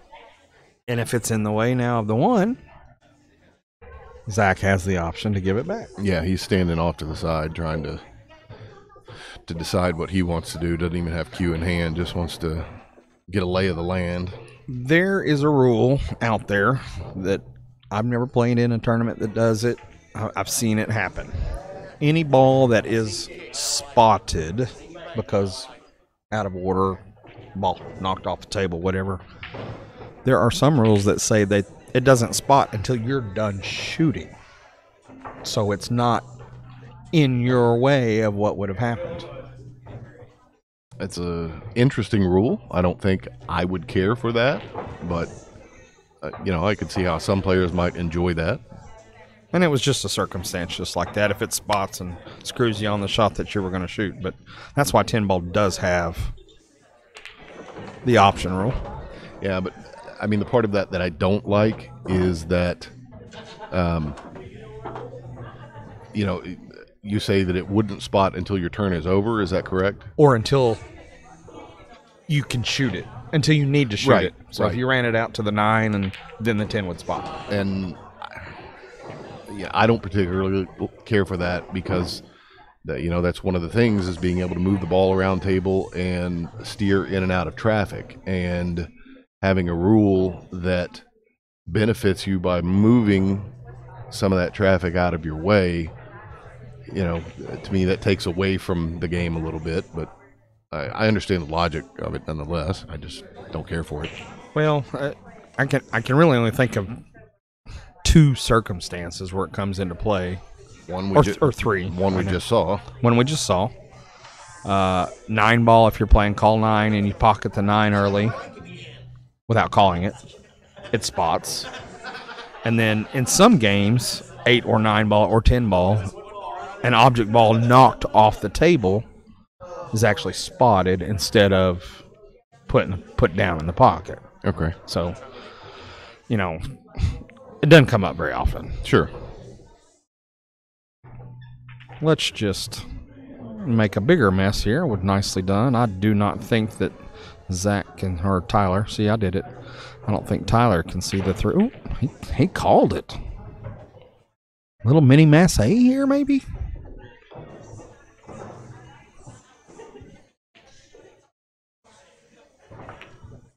Oh, that was a very impressive shot. Yeah, didn't think he could make it past the 9. Did a very good job.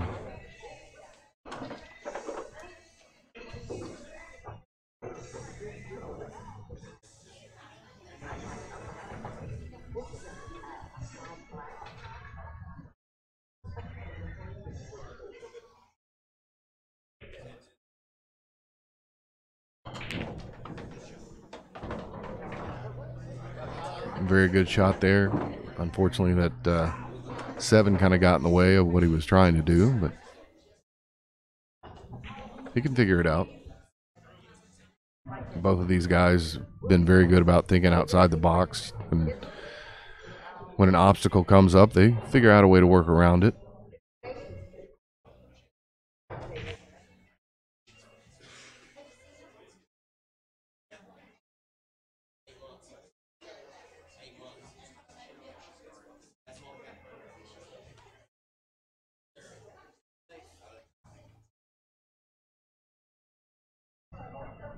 I could not tell what he called there.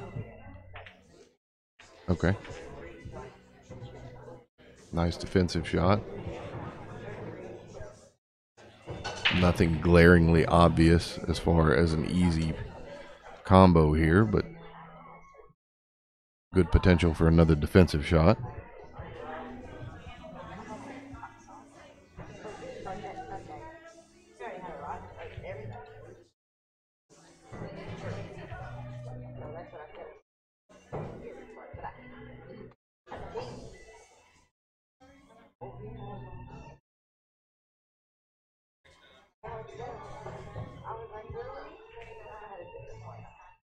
Very nice. Very good defense.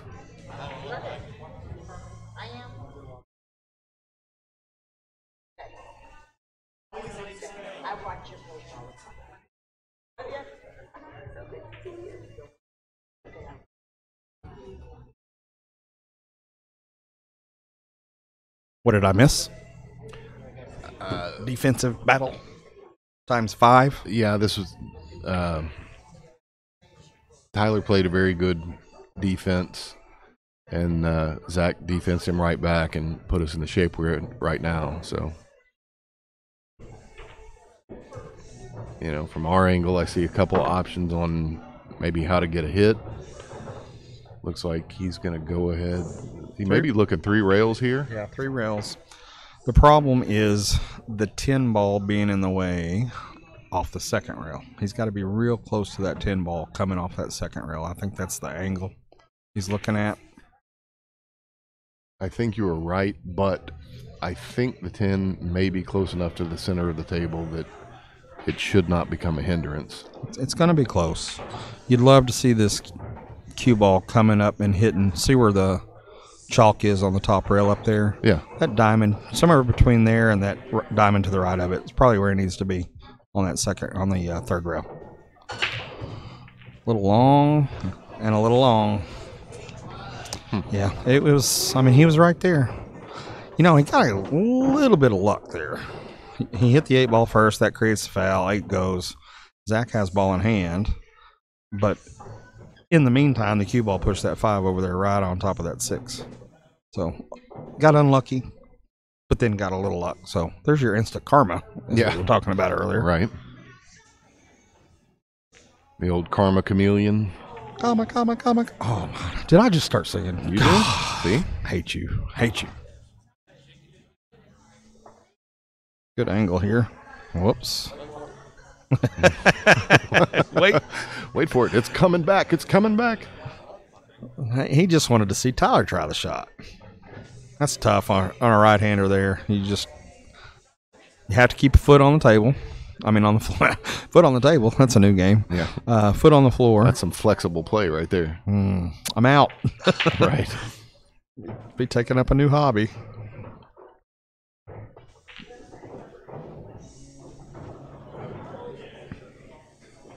I don't know. Yeah, I'd put it right there. I'd put it as close to the 6 as possible. Run the 5 up and the 6 down. You know, it's a gentle shot, but you know that I like slow roll shots. So, man, the problem is the 6 is in your way. It's a bridge from the end of the table. You're taller than the rest of us, so it's not as big of a deal for you, but us regular size fellas, height, I mean, I'm not regular size by any means, but he's trying to get the best angle. So, yeah, he's going to try the same shot. He gave a little bit more back cut angle than Zach did, so Right. give himself a little bit more room to try to execute the shot. Wow, look at that cue ball. But that, to me, that was one of the downfalls of that is, you're making a lot happen and you don't know necessarily what the outcome's going to be.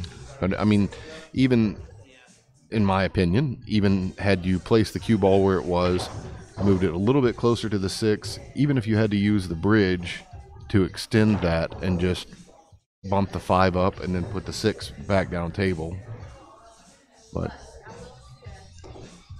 we all think about things differently, and that's one of the enjoyable parts of this game. Very much. Well put. Well said. I think that was defense rather than bank.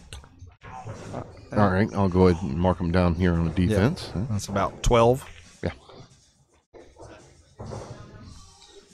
I heard side pocket. I don't know if it's this finicky little corners on these. Good shot. Hello, Christy Black. I understand you guys are in Birmingham. Did you stop for the night or continue driving? And I'm referring to a few of our friends. What are they doing in Birmingham? Well, they're headed to the Keys.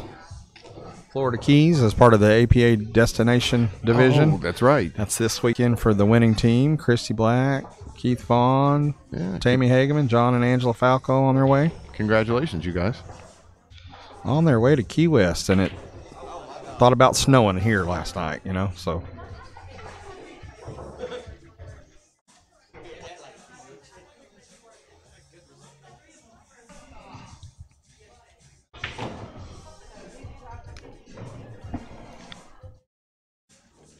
Seven ball cuts in the corner here. Problem is, you gotta crush this cue ball, hoping it gets back up somewhere for the 9 ball. But I think the smart play is the defense. Hit a little bit of top right English. Hit the 7 just a hair right of center. Force that cue ball up to the top rail and snuggle in there behind the 9. I think that's the shot. He did call the cut. It's a real thin cut. Cue ball is going to go around the table at 99 miles an hour. And that's the problem. You just got to crush that to get any chance of the cue ball to get back up table. But he's got a cut at it, got a bank at it. Looked like the English that he put on it may have stunned it a little bit more than he anticipated. That's when you know you're feeling pretty good. That long, real thin cut. Good shot, good speed. Now you just don't want to mess it up and drilled it right on the side. Very nice. That was a good out. That was an enjoyable game there. A lot of back and forth, good defensive play.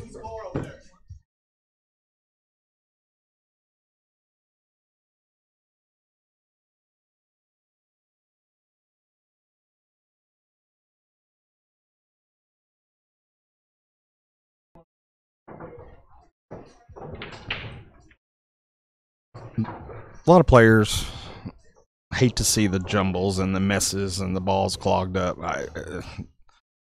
Especially when you're playing somebody that understands the defense and enjoys it. It's a fun rack, man. One of the best defensive safety players that I know that I play regular, Ed Carry-On, is the master of getting a 12-inning game out of something that should be 3 innings. Right. Ed Carry-On and the Wayward Sons. Pretty sure we're probably going to see a push out on this one. Yeah. The 1 to the 2, even with ball in hand, would be kind of tough. But no, it wouldn't. I'm looking at the 4 ball again. This isn't a bad time to go ahead and try to get the hit. You don't get the hit, ball in hand on the 1 to the 2. I mean, eventually you get to the 410, but there's a lot of work there because there's a lot of stuff in the way. Right. So you try to get the hit, to hook the next guy. So you're looking at the run out. You go 2 rails here maybe. Here, You snuggle the one up into that 5-9-8 mess. okay, but would you utilize your push out here to go ahead and pocket that 10 ball, get that out of the corner so it's not an easy out? Yeah, if it's a push out, definitely. Get that 10 away from the pocket. Right. Yeah.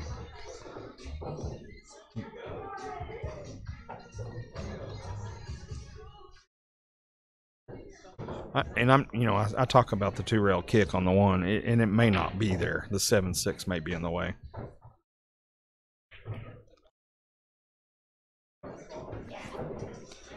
Dusty, I know you're asking 7-7, but we actually had the score 7-6, and they did as well on the table. So Tyler's rock was still on 5 when he won that last game, and it moved to 6. So I don't think there's any question about the score. Yeah, so it's got to be a push out here, and what's the strategy? Obviously 2-10, pocket the 10, but boy, you go to do that and you don't make it, it makes it even better. Right. I mean, 4-10. Sorry, 4-10. Purple and blue are tough for me on these TVs. So maybe what you consider, if you're doing a push out, thin the 8, push. Okay. I like that as a push out.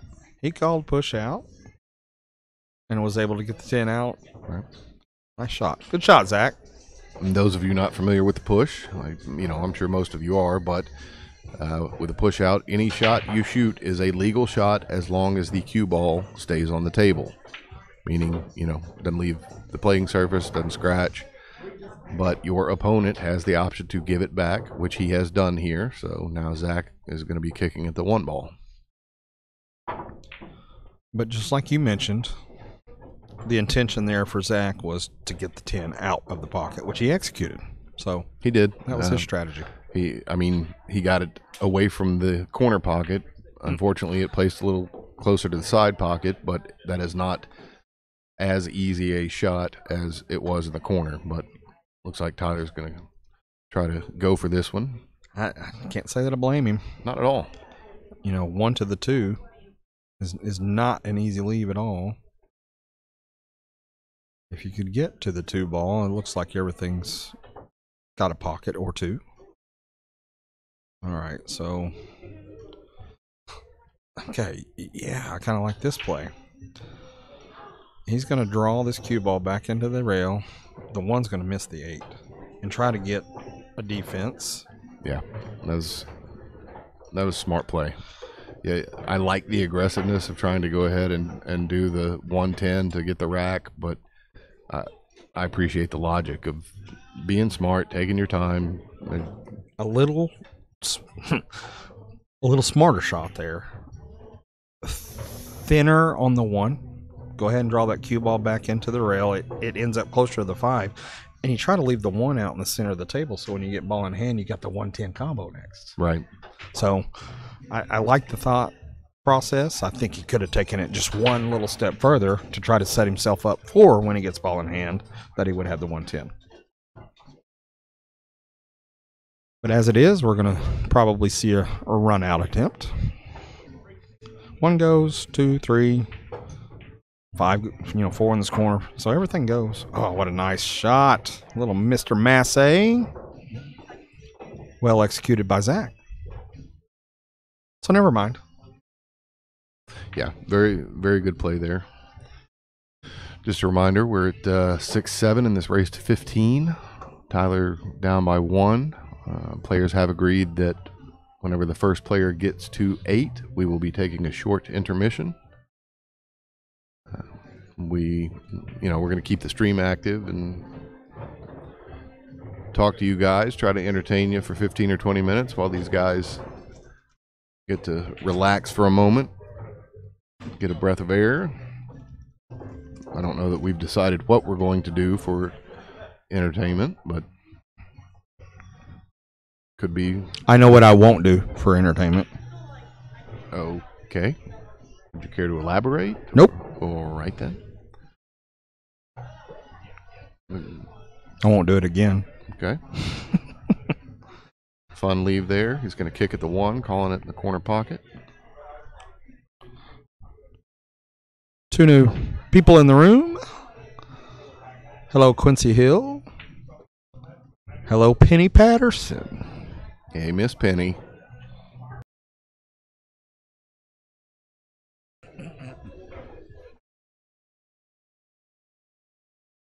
That was his Penny.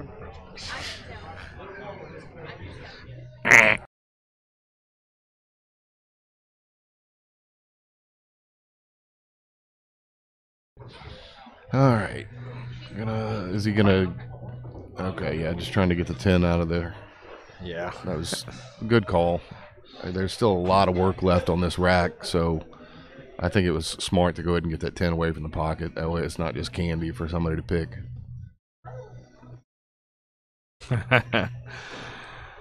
I love you guys. Thank you for the comments. So yeah, back to the potential run out here. Hey, Catfish, see you checking in there. Appreciate it, sir.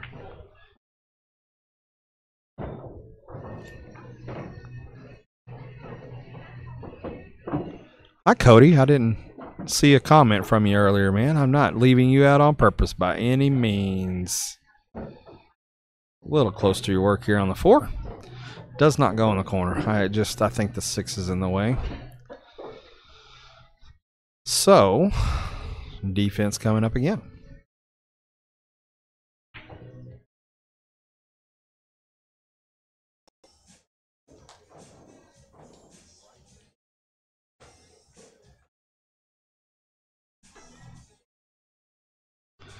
Yeah, viewers are growing this evening. We appreciate you guys sharing the feed. You're new to the live stream tonight, just checking in. We ask that you share.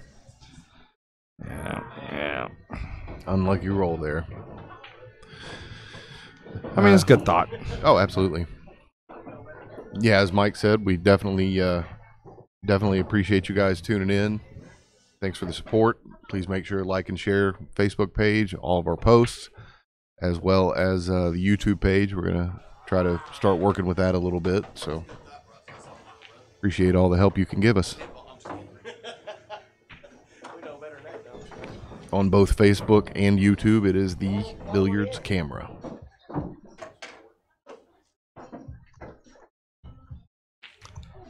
Touchy little shot here. 6 goes in the side. It also goes in that bottom right corner. Nice stroke. So here's the decision to make. You feel like the side pocket here, you do a little draw. I think he called the corner. So cue ball's got to hit the 7, I think, on this shot. And if it doesn't, you're leaving yourself at a little tough angle. So I think he'd been better off maybe just trying to draw. Yeah. Cue ball into the 7 there. Would have been able to go ahead and stroke it a little bit better. Would have had a truer line on that shot.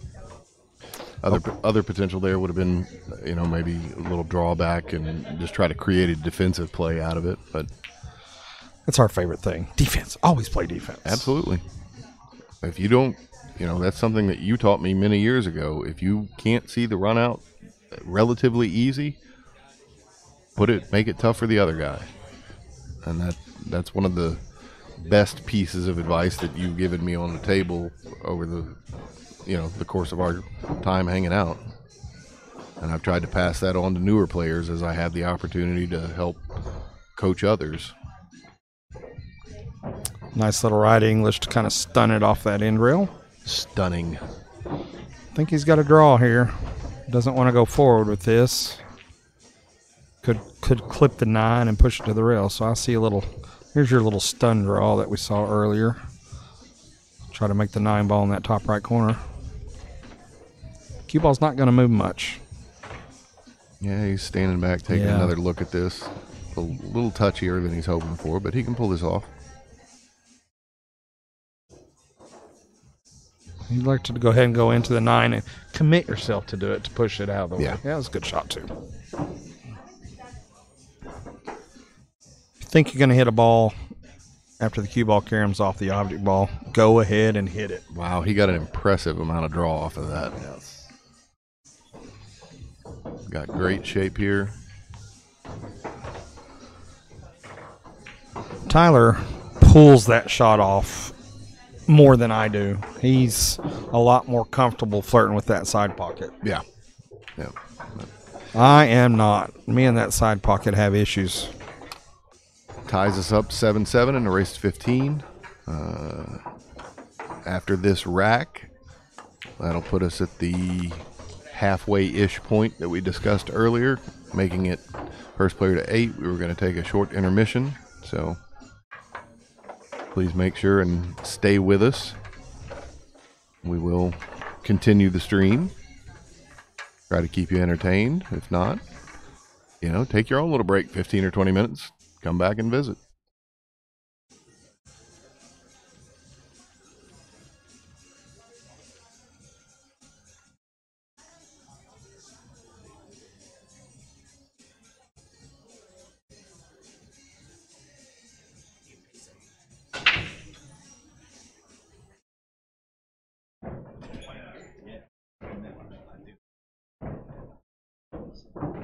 Nice little vegetable medley.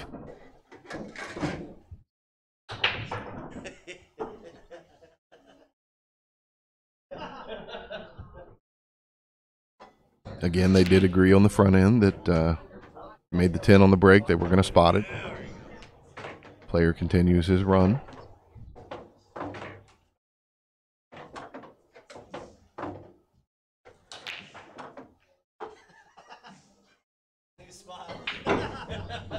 Shot that one with authority. I got an unlucky roll there.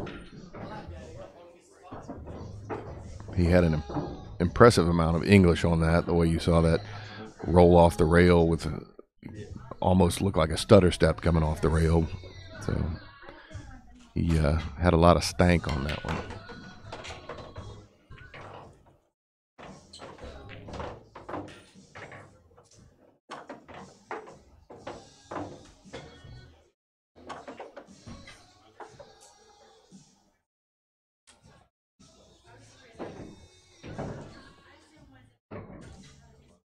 Nice smooth draw shot there. Unfortunately caught that 10. It's going to slow him down on his attack on the 4 ball. He, all right. Looks like he's grabbed his jump cue. Gonna look for a little aerial action here. He did call the 4 in the side.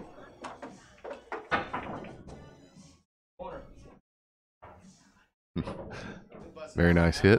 Again, he called it in the side, not in the corner. So he does lose his turn. Tyler has the option to give it back if he doesn't like the shape. He's going to go ahead and chalk up and take a run at it himself.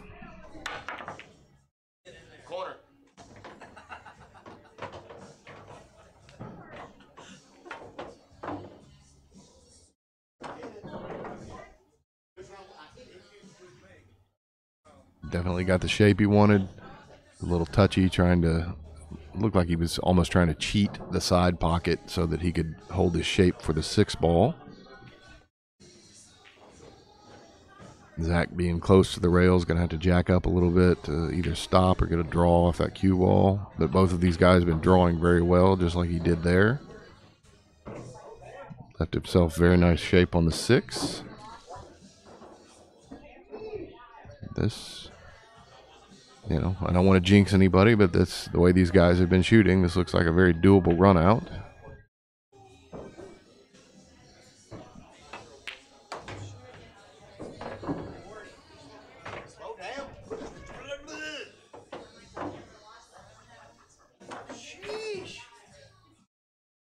Yeah. Left a little difficult shape on that.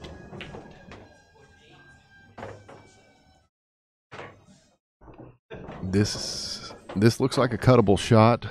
The only thing is, not sure if the cue ball is going to get tied up there by the 9 and 10, mess up his potential shape on the 8. So he may try to play defense here. Of course, there's the bank as well. A couple options. Looks like he is going to go for the defense. I think that was wise decision considering the hand that he had been dealt, so to speak.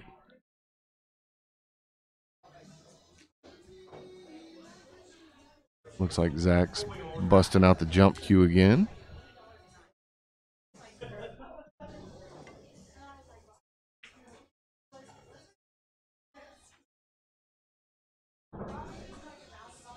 On 7 in the side. You just want to say that no winner thing again, don't you? I don't know if I get over that. Very good try. But we gonna try. Mulligan. Wanted to take a mulligan there. I don't know that they agreed on do-overs.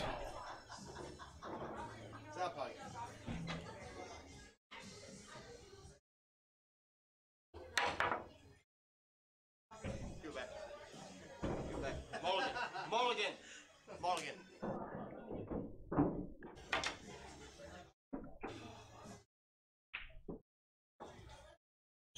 Very nice stroke. Good shape on the 9. Probably going to try to draw this back. He's been working his draws really well today. Not quite as much as he wanted, but calling the 10 ball in the corner there. Oh, man. May have rushed that a little bit, but ended up with a pretty good leave. Grab the liner because I thought we was taking a break. Liner.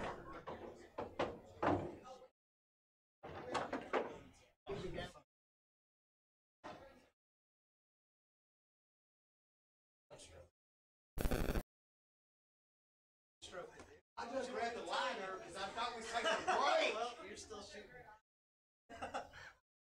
I got the lighter. Well, you can still have the lighter. It weighs me down when I'm shooting. Okay. It throws my game off. Well, I mean, I'll hold it for you.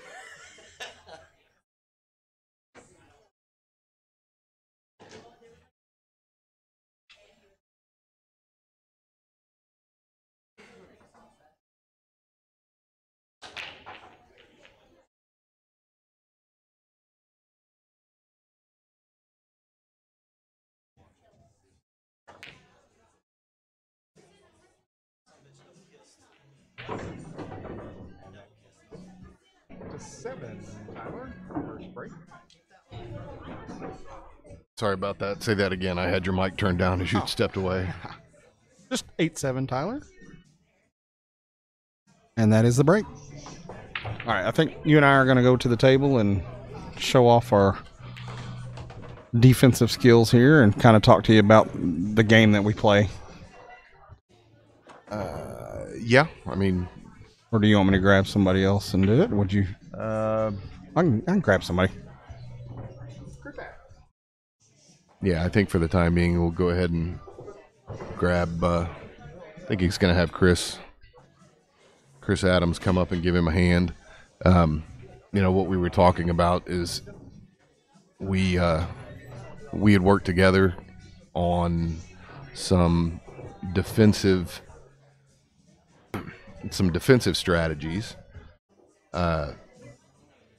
That is to say, we, instead of playing a set or a rack of 9 ball strictly as, okay, I'm trying to win this rack, just as a way of training ourselves, we had it set up so that the whole purpose of it was to create a defensive position on every shot. So you would earn points by, if you shot your shot and your opponent fouled because of the defense that you created, then you get a point, and you would race to points. It was the basic idea, and it helped out a lot on training for position play and defensive thinking on just about every shot. I mean, we all have tried to look at it as trying to pocket balls every time, but so Chris made the 1 on the break. There's nothing wrong with going ahead and shooting the 2 ball and trying to make it. But there again, the point is not to win the rack like you normally would. It's to create a defensive position for your opponent to shoot from.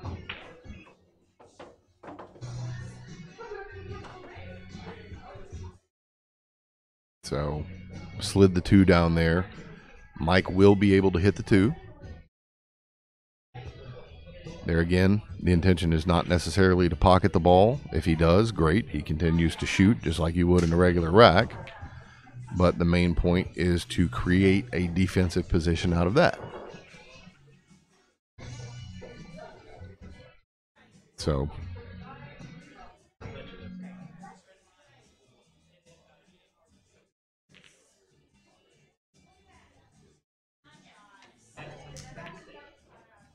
okay, so Chris was able to make contact with the 2 ball. So no points. You know, you would just kind of keep points on the side.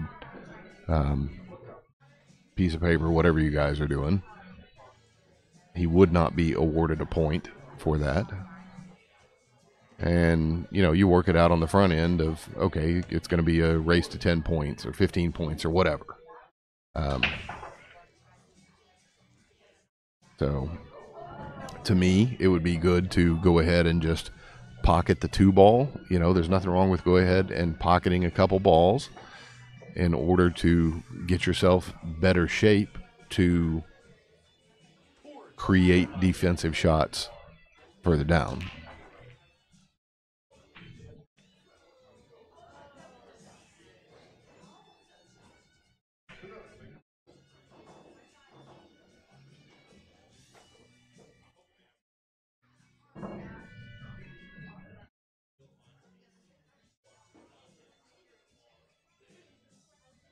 So I'm going to step away from the mic just a second to remind them of some of that, some of what I was just mentioning, and I'll be back on the mic here in just a second.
All right, stepped aside there just to kind of remind them some of the stuff that I was explaining to you guys. The point of going ahead and making a couple balls if you need to, just to help create a better defensive position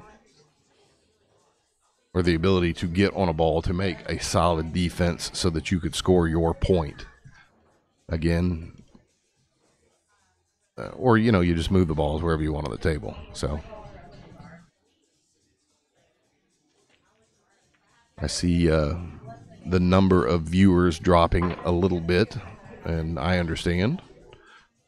It's a good time for everybody to take a break. I'm going to go ahead and step away myself, mute the mic, and, there again, keep in mind, you guys, that they're playing this. If you end up going, what the hell are they doing? It's an obvious shot. They are playing strictly to create defensive position. All this is just good, solid training. It sounds like it's boring, but once you start playing it and can get really creative with how to create a defensive position, you actually kind of enjoy it. It becomes fun. So, again, I really appreciate you guys tuning in.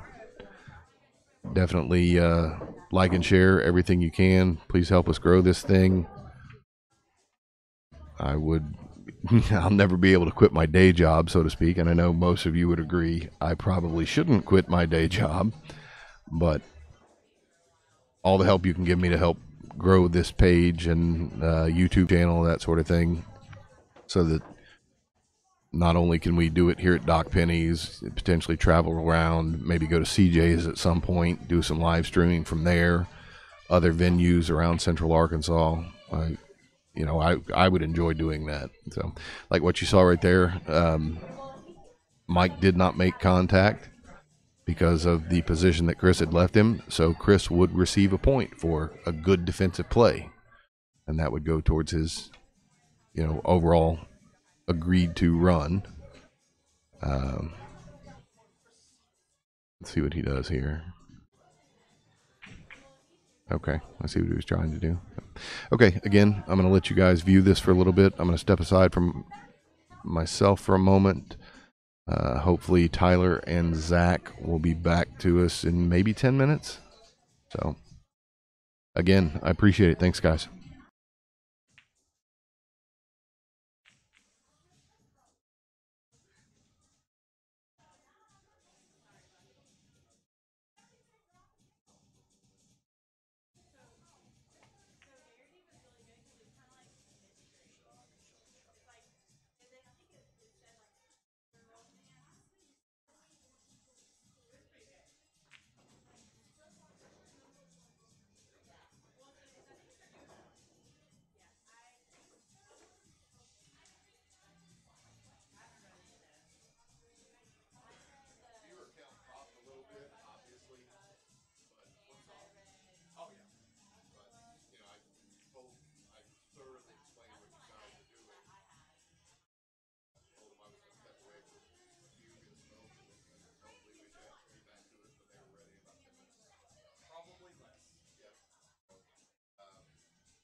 All right, looks like they are coming back. So Chris and I stopped the little game we've come up with. Enjoy playing that. I mean, it's teaches you just look for defense.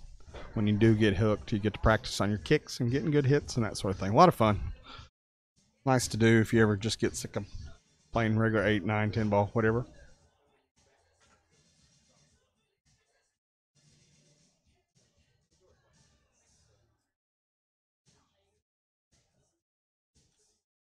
Both players are back in the room. Appreciate y'all sticking with us through the break here. Nice match tonight, 8-7. In the race to 15, Tyler is up.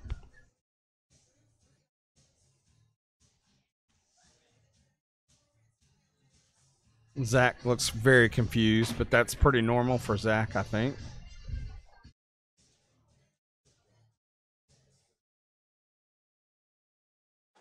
Yes, I was talking.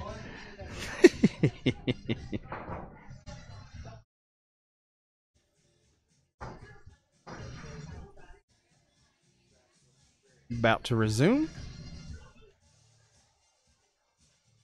I will get online myself and reshare the thread. Hope to get some of those viewers back.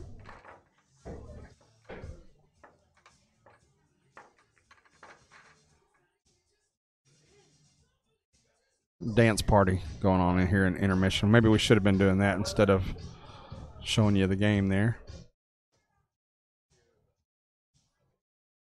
Yeah, the viewers are dropping like crazy when you're dancing.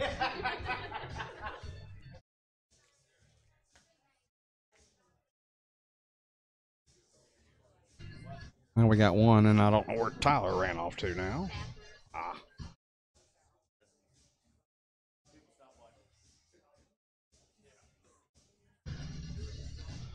Once again, we're planning. Everybody will keep their fingers crossed for us, man. Wednesday is the day that we find out about our beer and wine permit. Everything is in place, ready to go. It still has to go through the formal board of directors type meeting up there, whether we're accepted or not for the permit. If we do get that accepted on Wednesday, we're going to do our best to drive up there and get permit in hand, possibly Wednesday. No later than Thursday, hopefully. So all goes well, we will be having our grand opening next Friday night. Actually, we'll open up Friday at noon. We're planning on our hours to be noon to 1, 7 days a week. Currently have league every Tuesday, Wednesday, and Thursday nights, but we do have tables available. Once we get through that first opening weekend, you can look for us to start hosting quite a few tournaments on the weekends. Big fan of doubles, Scotch doubles type events, lower skill level events, open, handicapped, fast 8, Jack and Jill, Scotch triples. Man, we like to do it all. So be sure and check it out. If you haven't already, go to the Doc Penny's Billiards Facebook page. We'll be posting on there. Give you guys an idea of what kind of events we'll be having.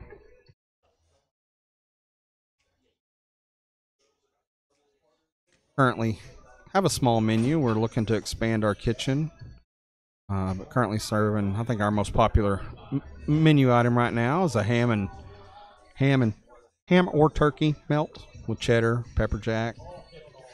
Another hit is the chicken soft tacos. Kind of finger food type stuff, but very reasonable menu. We think nothing on our menu right now is over $9. Haven't had a chance to price beer prices yet, but we're trying to stay reasonable. Back to the action now. Tyler versus Zach. Tyler up 8-7 in this race to 15. Been putting on a great show so far, man.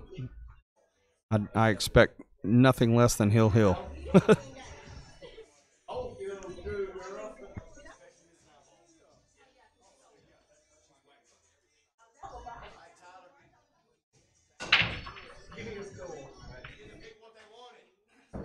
Ball went in the bottom left corner. As soon as that ball pockets, you look to see where the cue ball is, and second reaction is to see where the 1 is. Bank is available here if he chooses to do so, and that's not a bad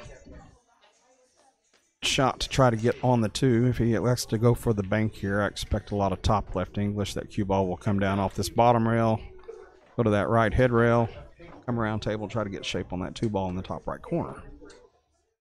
If he chooses to go for the bank. Kind of a natural leave type shot. You saw him tap the side pocket there, so the bank is coming up.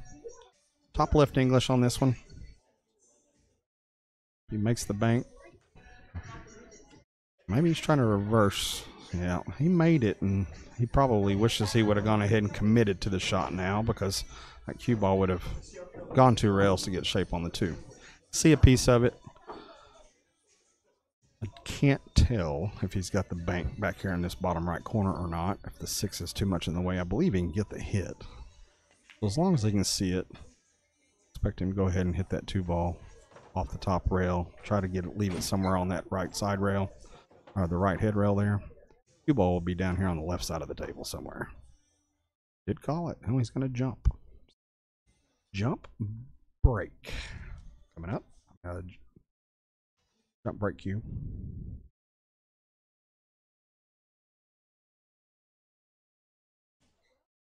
All right. I should change the camera angle here. But just the reaction of the cue ball looks like it squirted left. A just massive squirt masse shot there. Was not what he had in mind, of course. Just couldn't get over to the button quick enough to hit it to change the angle for you there. Zach ball in hand. Not really any trouble balls on the table. 2 ball goes in several different pockets. Probably wants to make the 3 in the side so he can get shape on that 4 in that bottom left corner. Balls are there. Now if he can just hold the shape on each shot, it is a potentially a run out type table here. A little long. And you can tell, yeah, his reaction. He just hit it a little tough, a little too much. Don't believe the 9 goes in the corner. The 3 goes in the corner because the 9 ball's in the way. Yeah, 3 in the side. And first little stick lay down he did on the table was to see the direction of the cue ball.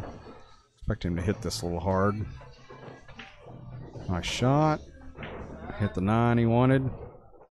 And it's gonna stop short of the corner of a scratch, but of course the 9 ball in the way of a clean hit here. Got 2 options. Go off this short side kick here with a lot of right English. But he does have the window through the 5-9 to go down to the in rail and kick back up into the 4 as well. I think that's probably the easier shot. Easier to get a hit, but not a highly makeable ball. And then you're just relying on luck on what kind of leave you get.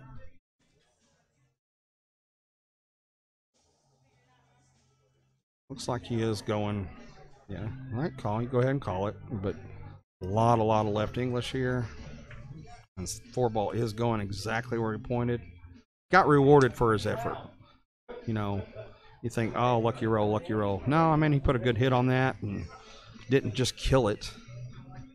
And kept the cue ball behind the 9, so he did get rewarded for the nice hit. Oh, he is going to have to kick this one. Doubt he'll try to jump shot on this stretch out in the middle of the table. Jump is... no jumps are easier as far as I'm concerned, but that would certainly make it a little bit more difficult. But it's a big target because you can go a little short and that in rail can help you maybe get the hit after the 2nd rail. It's a little scratchy if that happens, so he does want to go 1 rail with this, but that 2nd rail may help him. And, you know, that happens more often than it should. Yeah, absolutely. One thing that we haven't seen yet this evening that we have seen in the past couple matches that we've done the streams on, you know, these guys are still pretty well on it and moving smoothly. On some of the other ones, we've seen the fatigue set in a little bit and kind of skewing some of your shots that you try for, but these guys have been able to power through it.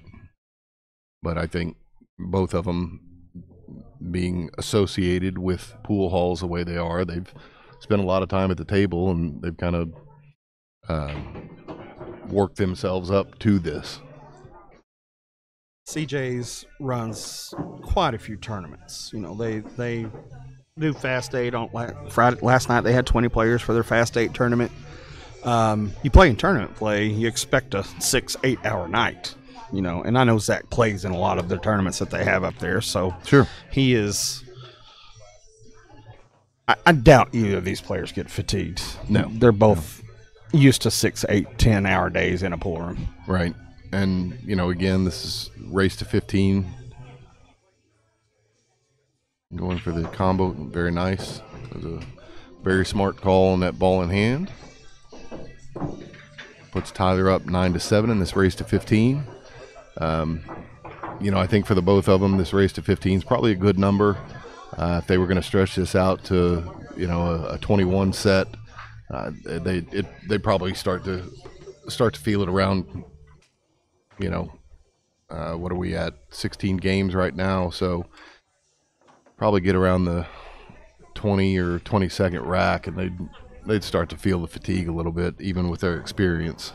Well, and one of the differences is it's a close match. Yeah. If it's a lopsided match and the score's 21-8, it's not a big deal. But if this was a race to 21, it wouldn't surprise me to be 21-19. Right. And that's one of the things I was talking to him outside on the break is it has been so much of a joy to watch them because nobody's really running away with anything. It's, it's good quality back and forth. It's not just, okay, this guy runs out, then this guy runs out. There's been a lot of impressive play and enjoyable play to watch. So, nice spread there on that. Cue ball fell, obviously. So, but very good vegetable medley. Vegetable medley with a side of spoiled something. Curdled milk. The white ball fell. Yeah. So, not what you wanted there.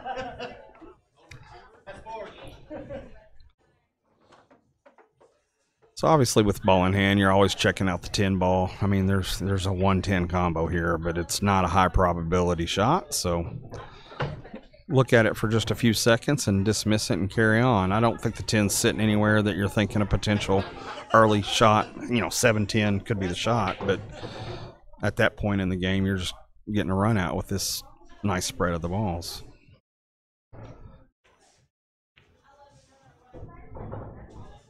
I believe that's the 2 ball that he's shooting over there. Is that what that looks like to you? Nope, that's the 4. It is the 4. So the 2 and the 3 were pocketed. So we are looking to get on the 4 ball after this. So do you draw back into the 2 and hope to get a nice little jelly roll, or looks like he's going to just go ahead and try to play it for the side pocket? Yep, nice little slow roll.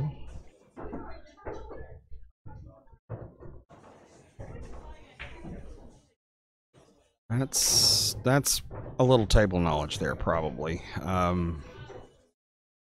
It's tough to hit these side pockets hard like he did and pocket that at that thin angle. Yeah, definitely. And not just these tables. I mean, any table that the angle he had to work with there was difficult to hard stroke it. I mean, it just tough shot. Did get a leave. Doesn't look like cue ball gets by the 5, so gonna have to see some sort of kick attempt or a jump attempt here. He has tried the jump shot, 3 or 4 times and not been successful yet. So at some point, you probably just say, "Hey, let me just try to kick these and get a good hit." Only 7 balls on the table, and everything's pretty nice. So you really want to get the hit here, so you don't give Zach the opportunity, because he has the ability to have the 7 ball out. Missed the 6. Boy, if it would have missed the 6, it would have been good. I don't, even if it had missed the 6, I don't think it would have made straight up contact with the 2. I think it would have come off of the side rail there and then back over into the 2. But a very good swing at it.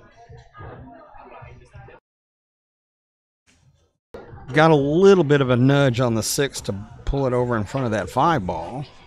So I'm not sure. It's tough we're at a bad angle to see the space between the 6 and the rail there, so I don't know if that 5 goes through. I think it's a little close. I don't think you'd be able to do that. With that shot, obviously, it didn't go. Right. But that makes me curious what he's going to do here, if this is going to be a defensive play, if that's what he had planned, or I don't know if he got the cue ball position that he was hoping for there. A little low right, could carry on the 6. I think I saw a call for the 6 on the side, so he was trying to do the carom there.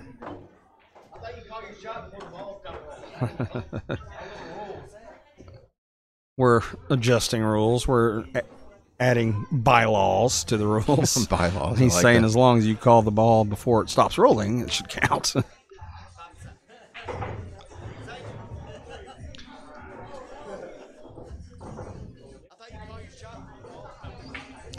Again, this is one of those shots that if you make, man, you don't have a great shot on the 6. And, you know, I think you got to just play defense there. I think that's what you got to do.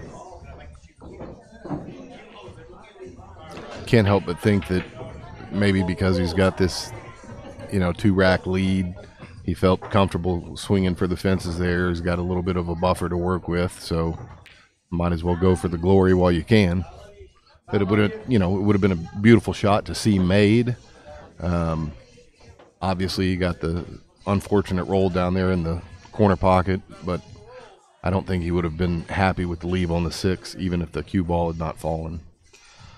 Obviously, 5-6 is no issue here, but there's not a huge window to get shape on the 7.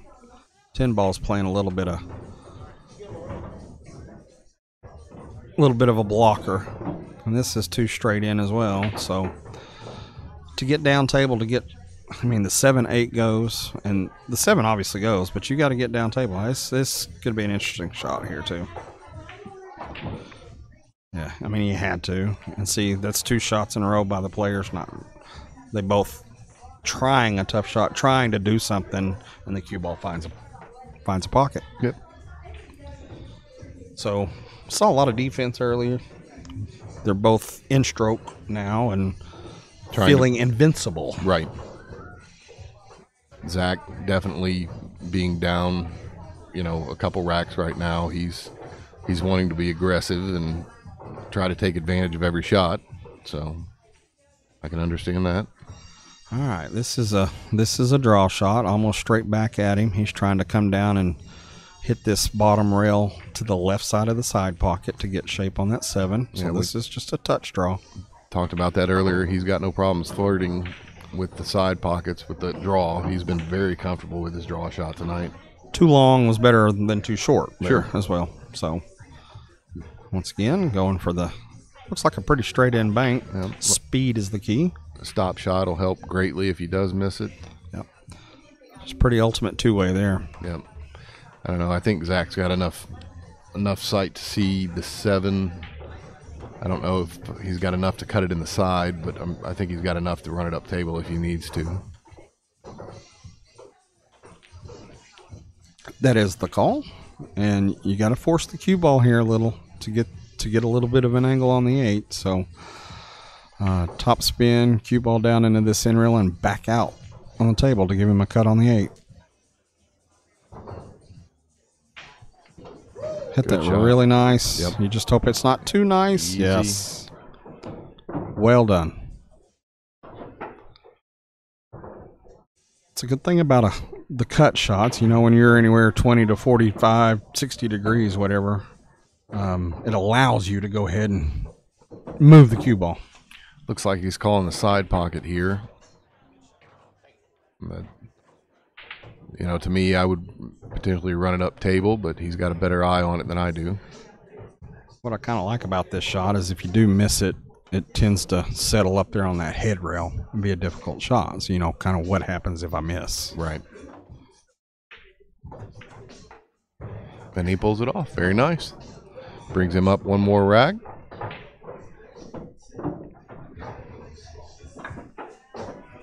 Back within a game. Expect nothing less.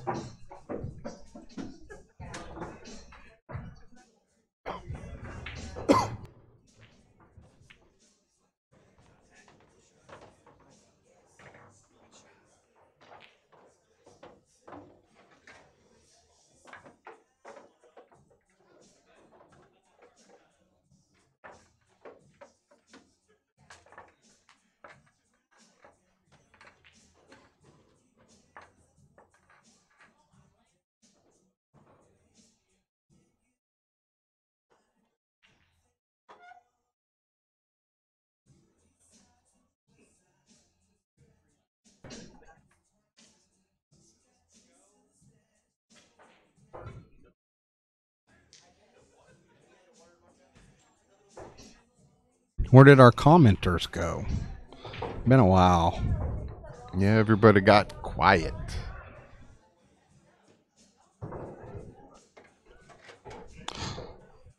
I hadn't noticed before now that Zach is now sporting the toothpick. I have been known to get a toothpick over a pool table to help guide the shot a little bit. I think I do it to have something to do to occupy my mind, so I quit overthinking stuff. Just kind of a gnaw on the toothpick. And sure, you know me, I chew a lot of gum, and that's kind of where I'm at. Got a clear hit on the one here. I think the defense is left side of the one. Not sure how much the 7's in the way, but left side of the one. You're trying to leave the 1 ball on the rail just below the 7. Cue ball will be, ideally for Tyler, directly on the other side of the 7. So you're trying to keep both of these balls. He's going to play a push out here and let Zach decide what to do. But I think if you would have gone for the defense, the goal is to keep both balls to the right of the second diamond in the kitchen area. Right. That's the speed. That would have been good. Well, he's looking at the kick. I don't even know why you try to.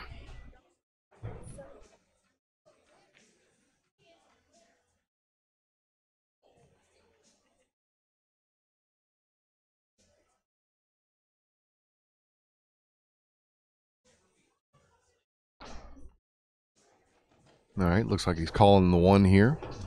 Zach did give it back, and that was the smart decision. He called the 1, and I think the only way this goes is the double hit, the double kiss. Right. Which is possible. And the problem with that is the double kiss might actually, the second hit on the 1 ball, squirt the cue ball up to that top right pocket. Not that he's thinking about this, but what would you think about coming off of this side rail and up in? I think the 5's in the way. Okay. These are big. Yeah, it was a double kiss, which was what he planned to do, and it worked out well. But, these pockets are huge, and it'll swallow that cue ball before you know it.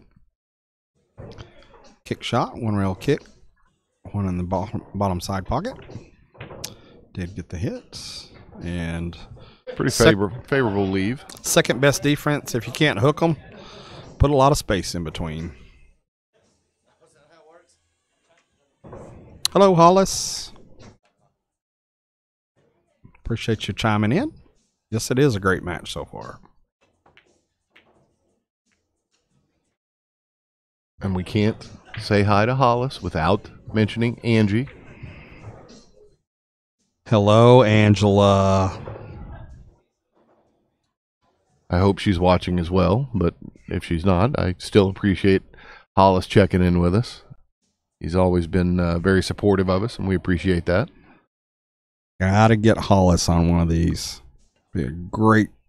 That was fun shooting with him the other night, playing little doubles with him and Ron. I bet it was. Wow, he called that corner. Good effort. Yeah. Hollis and Andy whipped me and Ron. I'm glad we were not live streaming. I don't recall that. You have a different version of what you remember, but I think we all around had a good time, the 4 of us. Pretty nice little defense there. Nice little easy shot. You always like to go get that cue ball frozen to a ball, and he almost did it, but on those little double sets like that where we were playing and just practicing, that's always entertaining to me because you kind of have to learn what other people are doing, their mindset. I know I was talking over it there, but great attempt at a jump shot, just to kind of get over the edge of the ball. But go ahead. And he had to jump that because the 10 ball was in the way of the kick. So if the 10 ball hadn't been there, I don't know if he would have just. But the way he executed that jump shot, he needs to pull that out a little bit more often.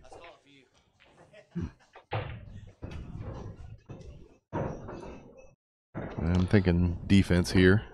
2 ball goes off the rail and off the 6, but man, that 3's ugly. So you just got to immediately do defense. I think it was a smart move. Yep. Expect to see the 6 called on this shot. I don't know if he can get to the 2. It's hard to tell how close that cue ball is to the 5, but he got the rail, of course. So I expect to see the 6 called here, and we're about to see it scatter. Yeah, I can see coming off that rail. I mean, it's tough to do, but you can almost hit it kind of like a draw shot where you'll stop a little bit and hide behind the 8 and send the 2 down to the end rail. Yeah, I love that rail first kick that you can dead center the ball you're hitting because it just stops. Yeah. We oh, you caught me doing a dance move right. There. The Zach was away for a moment, but obviously he's now back with us. Yeah, just wanted to hit that a little fuller. Yep. But man, he's very favorable roll. The kick is there, and it looks like the 2 just goes towards that center diamond on the head rail. That's all it does. So, but does the 8 go? Did he call the 8? If he did, I think the 8 goes in this side pocket. Yeah, little low right on that. Yeah, I believe he Good called swing it. at it. Man, these guys are getting rewarded for their efforts. Getting both of them. I mean, I don't think this is one-sided by any means. No, not at all. Both players getting rewarded. So, feeling good about his last jump attempt. All right. Yeah, I think tally me one up. I think that was just he did feel good about the previous one, but I think he was a little closer to that 8 ball than he was on his previous jump shot. So it was, jumps are difficult, but that ball position there was even more so.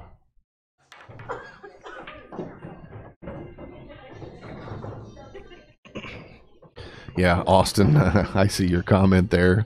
I did mention that to your dad earlier, so he said he was going to try to watch the stream later on and see what you had to say.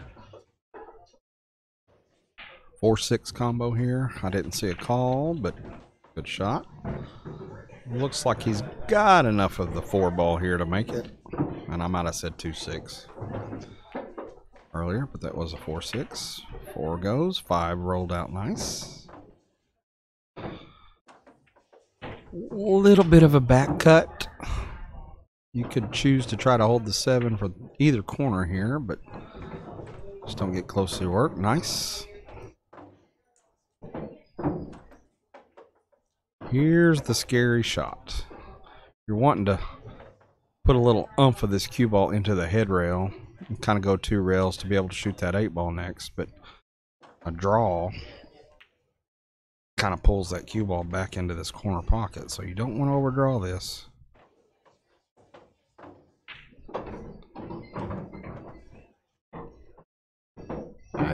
I thought that was going to roll all the way over, but yeah, kind of ran out of steam there at the end. I think the play was nice shot. Yep. I think the play was just force top and go to that in rail, side rail, and back out. But he executed, left himself a bank, and made it no problem. Feeling good, good stroke. And back to a 2-game lead for Tyler.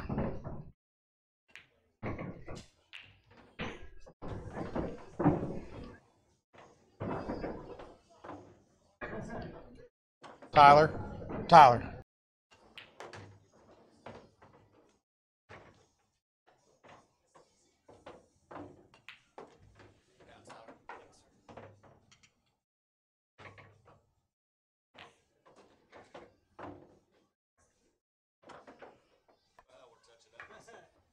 They are using markers to keep track of game totals there. That's why you see them moving the stones around the diamonds around the table.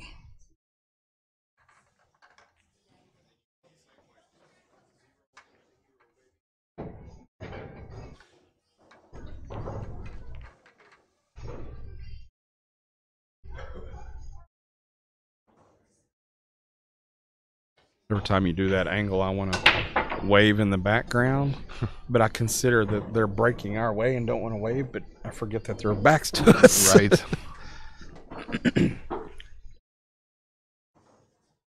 Ugly, ugly 2-ball. 2-ball and the 4-ball. My two nemesis balls are there together, grouped together. One goes on the side, but man, how do you get shape on this 2-ball? Just real thin this. You're going to see a little oomph here, and he's going to hope to get up on this other side. Did he say push after the fact? That is the Zach rule. You don't call it before it stops rolling.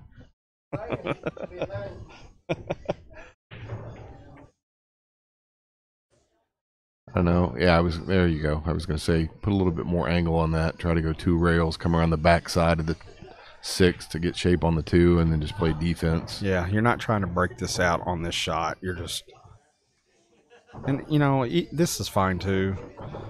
Trying to draw back into it. I don't think. Yeah, he sure was. And even if you don't execute, it's still going to be an ugly little table, no matter what's going on. Look at the spin on that ball there. It's one of the reasons I like that Measle ball. You get to see the action. Still spinning. He called it in the side. I think that was a good hit. Yeah, it was.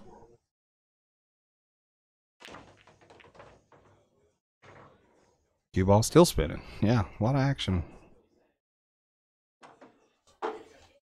Zach's a man after my own heart, man. Likes to move that cue ball. You got to move it, move it.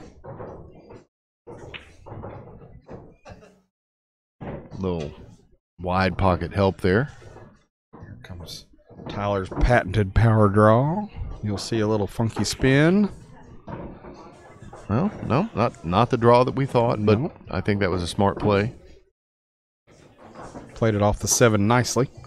That power draw, I think, would have ended up leaving him for the 4-5 combo, which would have been a little bit more difficult than he wanted. I think this was good. Just nice pocket speed shot. Got to leave yourself a little bit of an angle so that you can pocket the 5 and then make it back up for the 6. And if you can do that, I think the 7 does go past the 8. You almost want to go rail first on this, don't you? Man, you do that, and you take the chance of that cue ball going forward through the 5, and Right. 8 and 7 are in the way. But Look at this. the power draw again. Pro side almost. So he power draws when we don't expect it, and when we expect it, he doesn't. So I think Tyler's just playing mind games with us. Any idea what kind of tip he's got on that? Is that I do not know. okay? I didn't know if he was medium soft or super soft on that. No, he does have the carbon fiber, of course. But yeah, no, I would assume Kamui soft, Kamui super soft.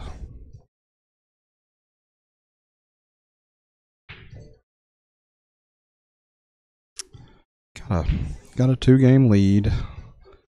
Don't want to be over aggressive here, but I think you can thin this 6. Try to get the cue ball down there behind the 7-8, something like that.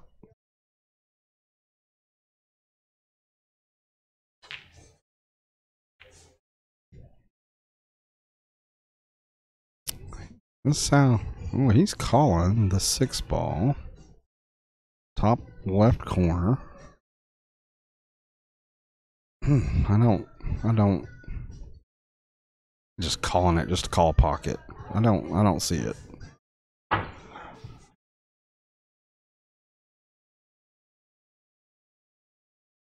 Another favorable roll.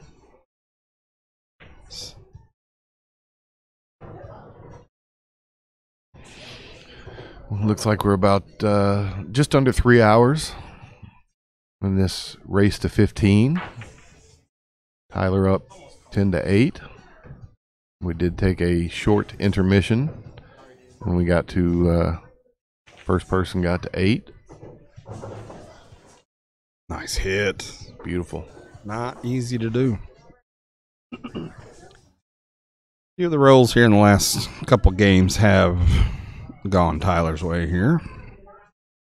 Pretty sure we're probably going to have to go for the 7-8 unless he can get great shape on this. Yeah, just There's kind of that like power that. draw. Yeah, Man, that was finesse draw. That wasn't just power draw. power draw, cue ball back into the rail, back out onto the table.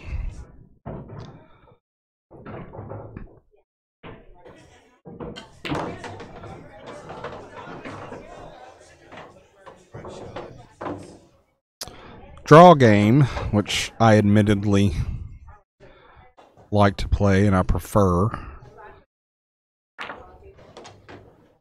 is probably not the smartest way to play this game, but it's kind of sexy sometimes. Center pocket. All right, this might be the first 3-game lead we've seen. Yeah, it definitely is. Tyler's starting to pull away. Out of curiosity, did they discuss a win by 2 feature in this, or do you know? There was not a discussion. I didn't bring it up. But we've been amending rules here and there. Yeah. No. So at this point, I don't think. I mean, we're not going to ask them. I'm sure they'll let us know if it gets to that point. But Anthony, I agree wholeheartedly. If this is the first match that you've watched that we've streamed, we absolutely welcome guest commentary. Anybody that wants to ever come down and jump in, Bruce Nutt would be a wonderful. Bruce is actually Jeremy. He's got the alias name on Facebook, Jeremy as in CJ's. Jeremy, the brother-in-law, gotcha. co-owner of CJ's.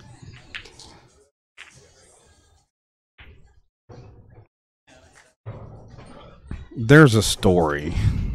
There's always a story. And it usually involves a woman. I don't remember it, so I think it would be more fun to just make up a story. No, I'm not going to do that.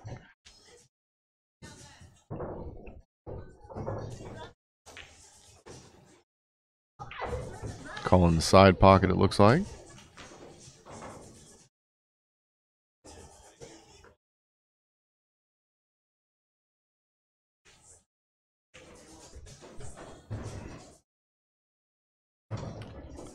I think, yeah, he called the pocket, but I think that was more of a defensive effort, and it turned out okay.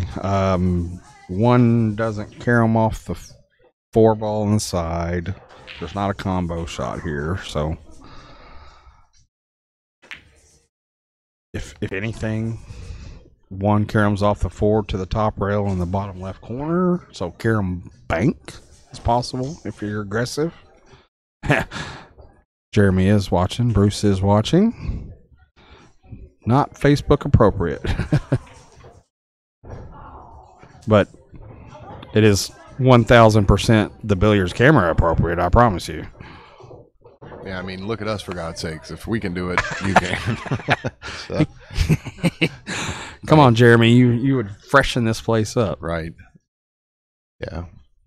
So, Jeremy and Austin Greco, the faces. Yeah, I believe so. Both players had just stepped away for a quick restroom break. Now we got Tyler back at the table, kind of looking things over, making sure what he wants to do here. He'll probably wait till Zach comes back. Ah, the first sighting of the gremlin.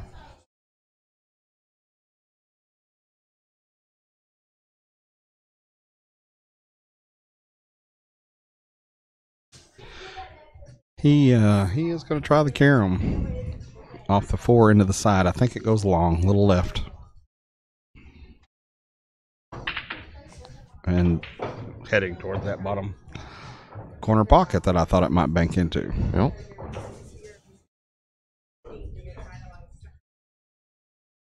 Yeah, Anthony, you are not kidding, sir. I'm not talking about you, but Andy and I for sure. Face for radio. Definitely. The face only a mother could love. I've met your mother. And she likes both of our faces. She is such a kind woman. Yeah, I'm fond of her.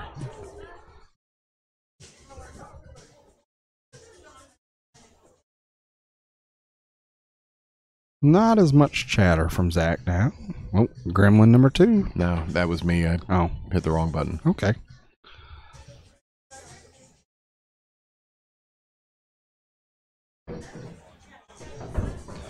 Seem to have quietened down by 3, getting near the closer to the end of the set.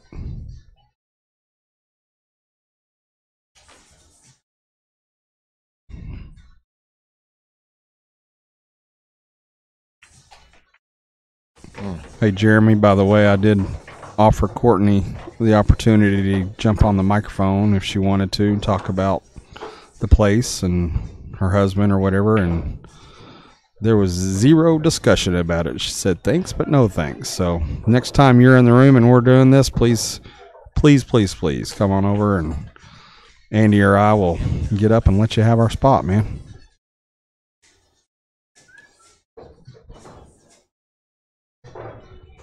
Catfish, I know of not what you speak, sir.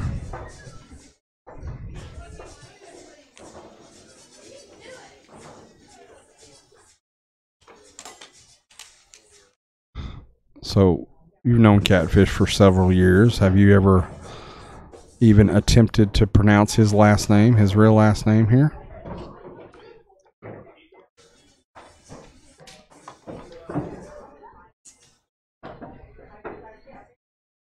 Chesaleski? Good attempt, I suppose. I mean, do you know what it is or not? It's Sicilski or Sicilski or something. You know, it's right. Okay. Yeah. Tammy said, "Bless you, Andy."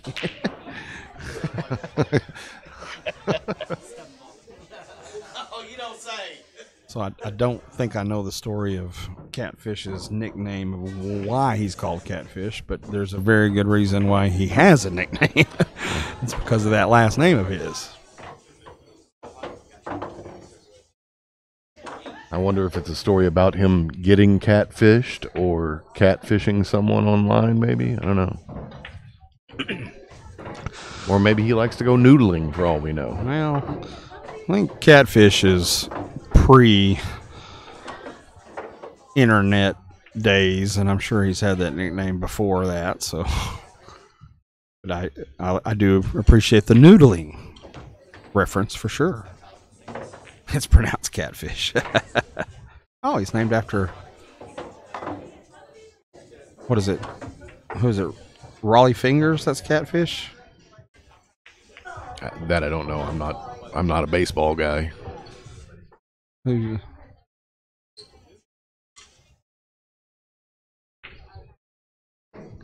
I think he brought that over a little further than he wanted. Yeah.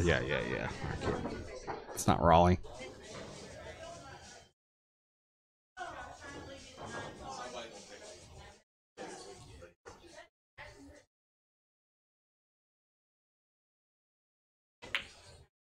Real thin cut on the 6 here. Easy for this to get away from you and get a little bit too far up table on the 8. It's real thin shot, man. It's hard to hold that speed, but the way he shot some of these side pockets, I wouldn't be surprised for him to make it. But then again, the problem is the 9. Get in shape on that 9 ball next. Catfish Hunter. That's who it is, right?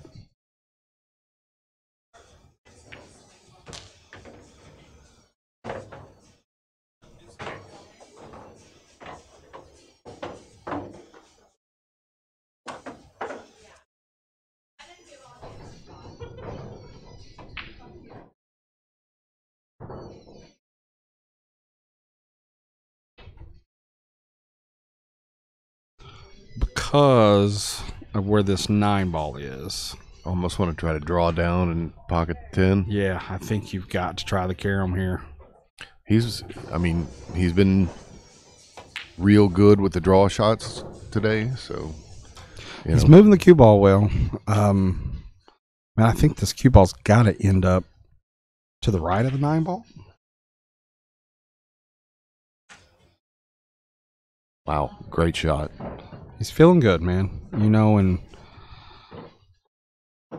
that was as tough a shot to make it and get shape as the carom might have been, but when you're feeling good, man, Run with it.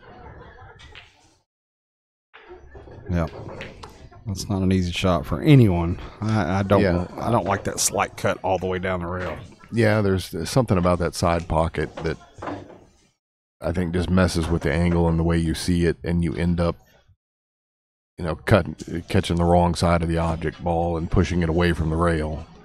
I think we're just afraid of getting too close to the rail and catching a point.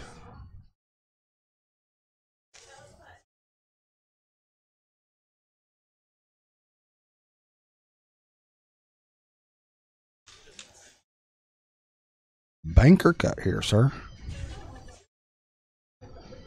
I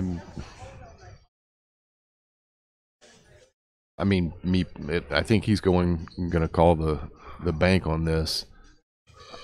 My comfort level would be try the cut, but everyone's different. These big pockets, yeah, I think the cut would be the shot for me too.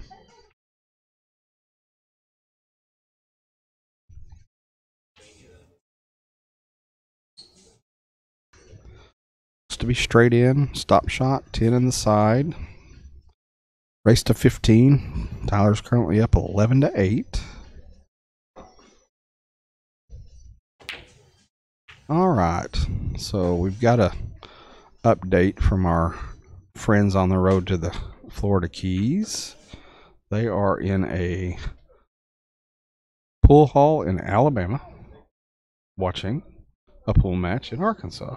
It's kind of cool. That is very cool. I think that's probably Keith, Tammy, Christy, John, Angela. I don't know if anybody else is with them. Which brings up what we talked about last night when he shot that right there. The 9-ball slow rattled in the pocket, so we're calling that the Alabama rattlesnake. Yeah, while y'all are in Alabama, go ask some of the other players. Just tell them that we think that they're slow. Yeah, go ahead. Tell them that. Take pictures, please. Video, something. Good try. Good swing at it. All right, Tyler, thankful to get back to the table. Knows he should have made that last one. This one's got some angle on it, so do you go ahead and power 2 or 3 rails shape, or you try the slow roll again? Like you're gearing up for it, of course. Yep. He wanted to hit that one after that last attempt.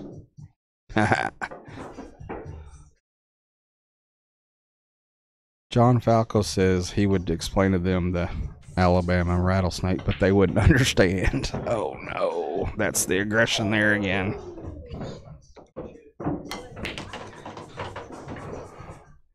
That's from the slow roll that he missed earlier, right? That cue ball getting away from him there. So normally the 10-ball would go ahead and spot. Opponent would have ball in hand, which the way these guys are playing, that's pretty much a gimme. So Tyler went ahead and conceded that rack to him. So back to a 2-rack lead in this race to 15. Just over 3 hours into play. Like we said earlier, had about a 20-minute intermission.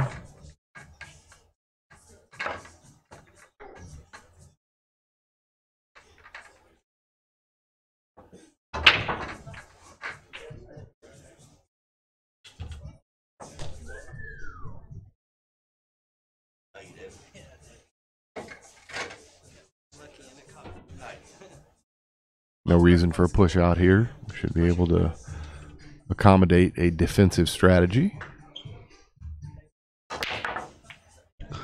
Safety was the call. That's not, Worked out pretty well. Yes, it did. Not an easy shot. That's always got a little bit of potential for a double kiss. Right.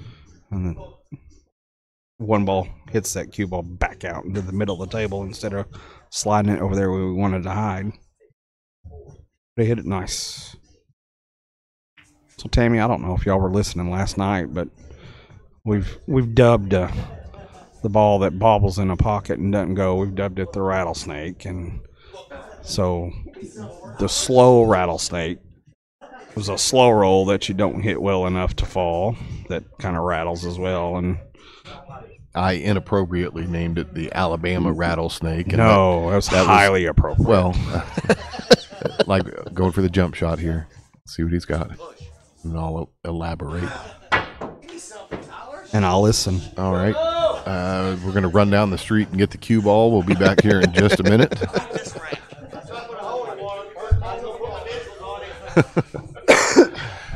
Now, we came up with the Alabama rattlesnake just because the phrase kind of stuck out in my mind from a scene. For movie buffs out there, there's a scene from Full Metal Jacket where they refer to a type of Alabama snake. Please. So.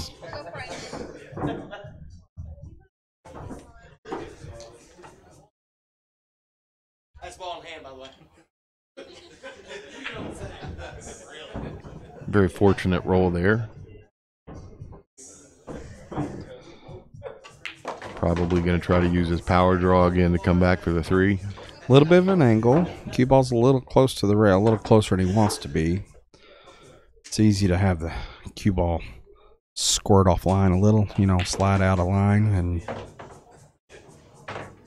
so he's looking forward. Yeah, you just can't go forward with this cue ball. Just small window between the 5 and the 4 to try to hit the 3. So I think you do have to draw. But he keeps looking. Yeah, I don't know if it would come off the 2 and catch the rail between the 6 and 7 and come back off. But he's jacked up on it. There we go. Man, he's good at that. Hit that very well. Huh. Christy, that's past tense. Does that mean that you didn't win? Christy and Tammy played in a blind draw tournament where they're at tonight, and they got drawn as partners. Let's travel about 500 miles and go play partners randomly. Well, that's kind of normal for our local pool family here. How many times have teams gone to other states just to end up playing in-house teams or local teams? A couple years ago, we had 4 captains teams that went to Vegas for APA captains events out of, 450 teams or whatever. And 2 of our Hot Springs teams played each other in the first round. I mean, what are the odds?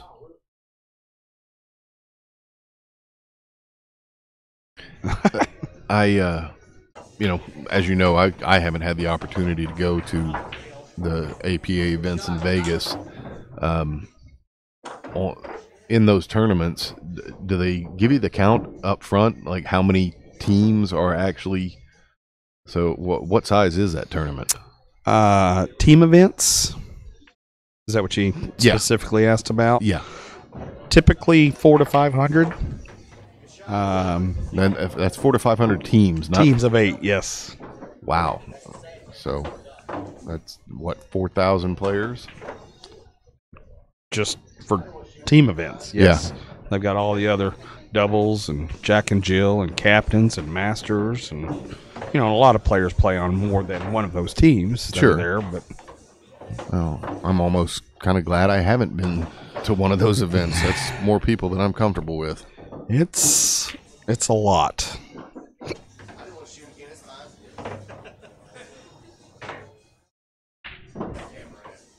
Once again, that cue ball. Yeah. I'm not going to let that happen again.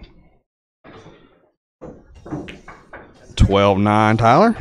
In this race to 15. Tammy says that her and Christy got knocked out by Keith and his partner. Of course, there we go. Just exactly what we were talking about. Did Keith have a local partner up there, or did he end up with an Arkansas partner? Yeah, I guess we should be asking how many teams were in that tournament. Right. The 6 of them went to a blind draw tournament with 8 people total in it. Hey, speaking of Tammy, I sent Keith a text earlier, but I think you guys were traveling. I don't know if he got it. If you will, in the comments, let me know if he got the text. If not, I'll resend it later on. Brian Wood commenting that It is the coolest thing ever walking into that turning room in Vegas, and I agree that it's just overwhelming immediately. And then it's not the people, just you see all the tables. It's something to experience. I know you're not a big people person, Right. especially kind of like the tournament scene in Atlantic City and Color of Money. You walk in, I mean, probably bigger than that, but times 10. okay, Yeah. I gotcha. I know the scene you're talking about. Yep. I think the big tournament, they've got 3 tournament rooms, and they're all big convention center type rooms that are opened up multiple times. The big tournament room, they've got to have 150 tables in one room. Wow.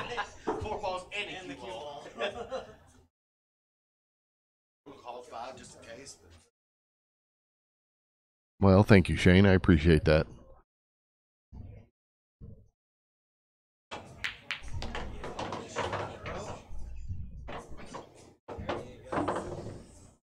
And it's not that you don't want to go. I know you've played in events, you play in the team events, and you give it your all in the WQs, as they're called now. WPQs, yeah. No, they're now WQs again. They Just changed world it again. Qualifiers? Yeah. Okay. Again. And you've even played in some of the doubles events and maybe a Jack and Jill qualifier here and there. Yeah. Singles qualifier here Yeah. and there to try to get to go. It's not that I don't want to go. It's I'm not heartbroken when I don't get the opportunity. But yeah, I would like for at some point in my pool playing career to say that, yeah, I've played in Vegas. Well, win or lose. When you qualify to go to Vegas, even if I don't qualify, I will go with you and I will hold your hand, sir. Well, I appreciate that. Wow, that was impressive. That was a very tight alley. That was pretty. Didn't call it. Oh, he did not? No. Oh, shit. Okay. Sportsmanship there. Yeah, Zach thought he called it, but Tyler said no. He didn't.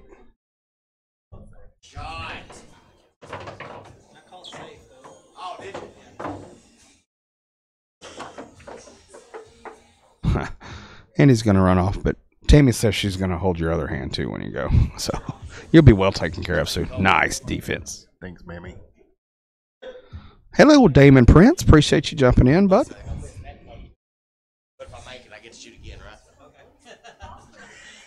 Man, short rail kick here. Tough shot. I mean, the 2 railers there. But I've just got a bad angle on the 7. I'm not sure how much of the 7's in the way here. I'd almost be tempted to go the other way with it and try to figure something out. But he's got a better angle at it than I do and been playing well.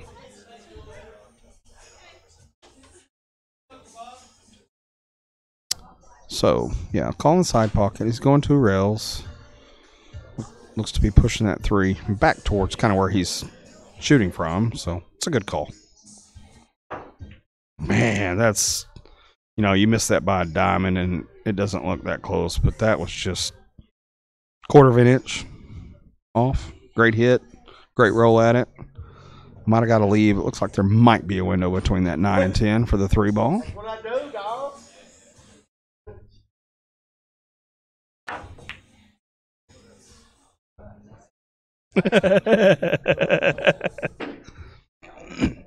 Zach had run off and come back and said, "Did you get it?" Tyler's like, "Yeah." It was a good shot. I don't know if it goes through, but he's going to... Yeah, it went through. Nice shot. Oh, my God. That is just... Man, that's unlucky. Sharking has been thrown out there, but sharking is just a sportsmanship warning. That's all, sir. He does not.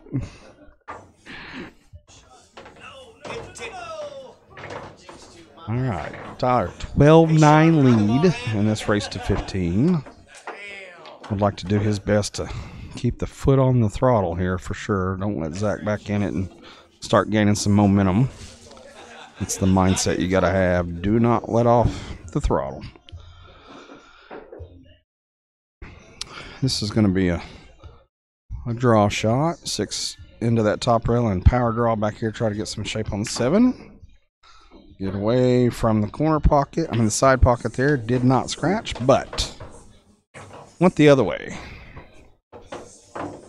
You may can see a piece of this, but it's 99% of scratch, so I expect to see 1 rail, 2 rail kick. 2 rail kick. Problem with that is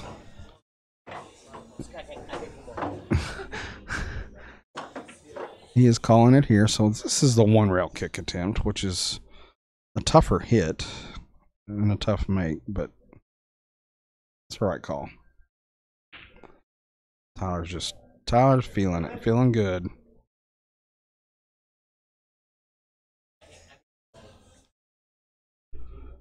All right, Zach gets a break here. 7 sits up nice in front of the corner pocket. Just doesn't need the cue ball to hit the 8 after it goes through the 7 and off the end rail, but should be able to handle this okay. Almost a little afraid. Don't slow roll this and take the chance that the cue ball rolls offline a little bit. Little top, little right. 3/4 lag speed or so. We'll be making the 8 ball in the same pocket. Yep, just didn't hit it hard enough. Caught it a little full. Could have cut that and cheated that ball into the left side of the corner pocket and it would have had the same effect, but just hit a little too full and a little too soft. Oh, nice shot.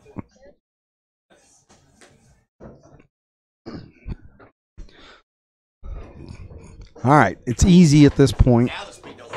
Down 12-9, you're down 3 games in the race to 15. It's easy to just call something, go for it, but you kind of got to collect yourself here and say, okay, what's the smart shot? What's the right shot? I mean, the banks are there, the cut's there, but man, it's just me. Maybe you call that top right bank, but I'm planning to leave the 9 ball on the right head rail and leave the cue ball on the left head rail.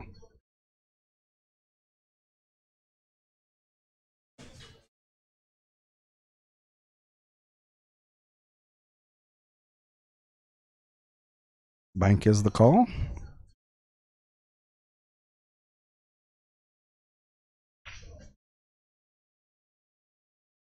Yep, that's the problem with going for it. You usually leave them pretty straight in shot.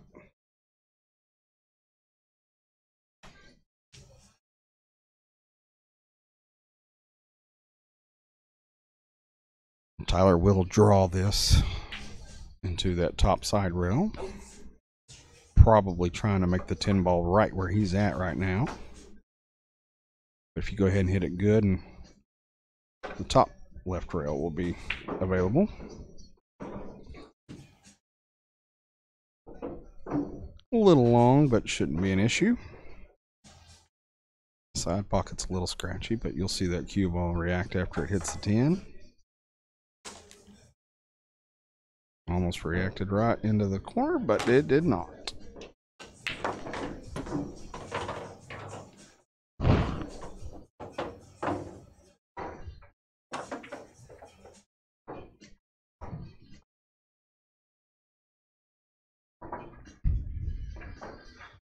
Makes the score 13-9 in this race to 15. This is the biggest lead by any player in the match. Up until the last few games, everything has been within 2 games every time. He's over there waving at a camera that is no longer working, but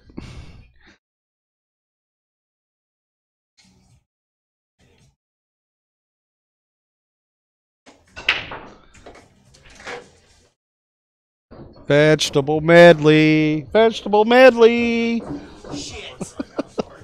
2 balls on the break there. You can see the 1 ball. So you got a 1-9 combo. You got a carom on it. I expect to see the slow roll 1-9 combo.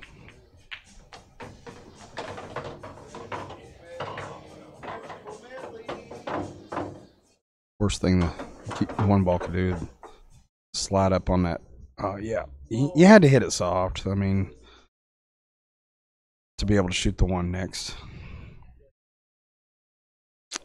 Vegetable medley, sir.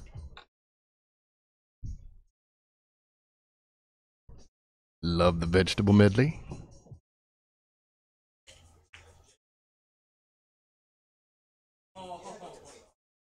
You want to combo this because the carom leaves you no shot on the one. But it looks like the 9-ball's deep enough that the combination shouldn't be an issue. The issue is the speed.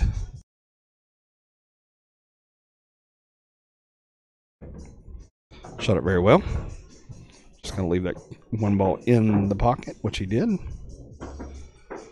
4 ball goes all the way down. Well, yeah, he's starting maybe starting to show a little fatigue here. Yeah, shot that a little gingerly.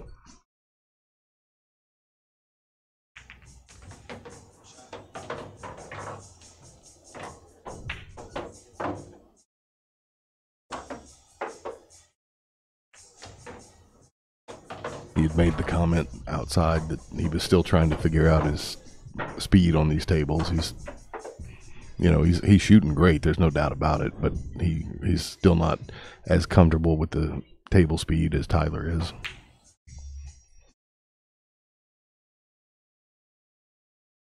Elected to go for the defense there instead of the cut, but just didn't want to cut that thin and let the cue ball go and potentially scratch. I don't mind that play.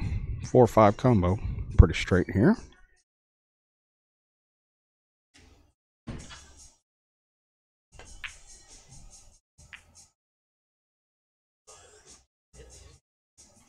Whoa, cue ball. Whoa, cue Easy ball. betting. Golly.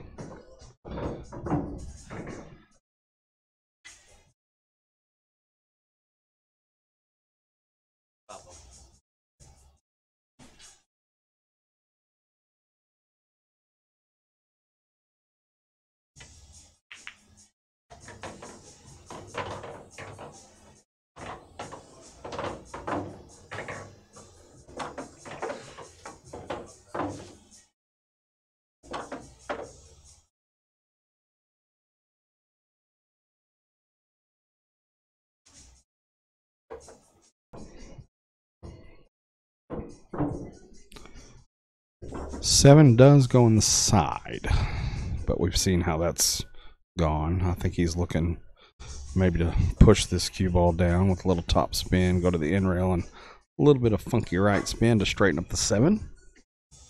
I mean, the 7 in the side is an option, but I'd much rather shoot it in that top right corner. Right. Yeah, he's winding up on it.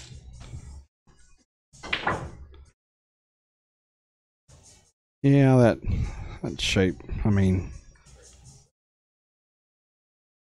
he's feeling good. How about that? I'll just say that. Well, he's feeling good, and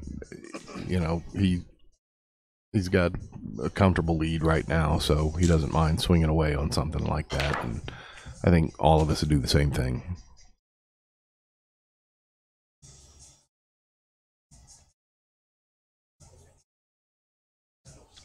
Vanessa, hi, honey. Glad to see you. Yes, they came by. So good to see them. Can't wait to see you again.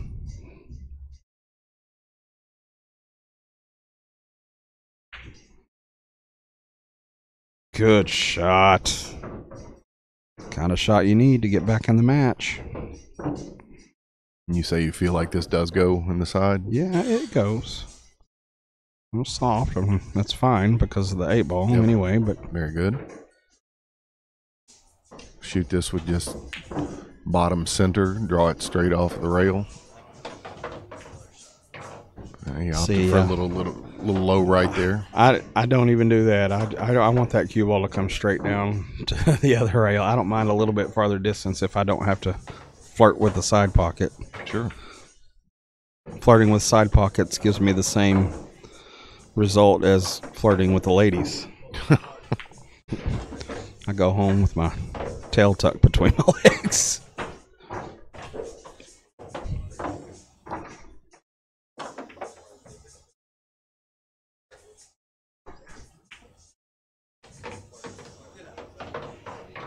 right. Zach needed that game pretty badly to stay within a grasp here. Just don't, once you get to the hill, once your opponent gets to that hill, everything becomes tenfold stress on you. So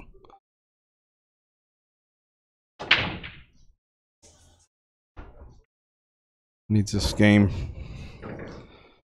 pretty badly as well. But you feel like if you can get this one, but a little momentum building, might put a little something on Tyler's head.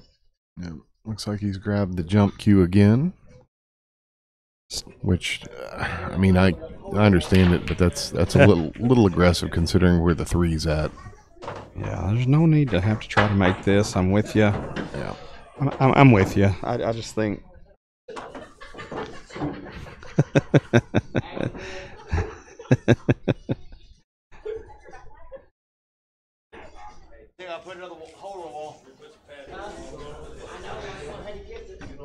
Hey, he's about to own that pool.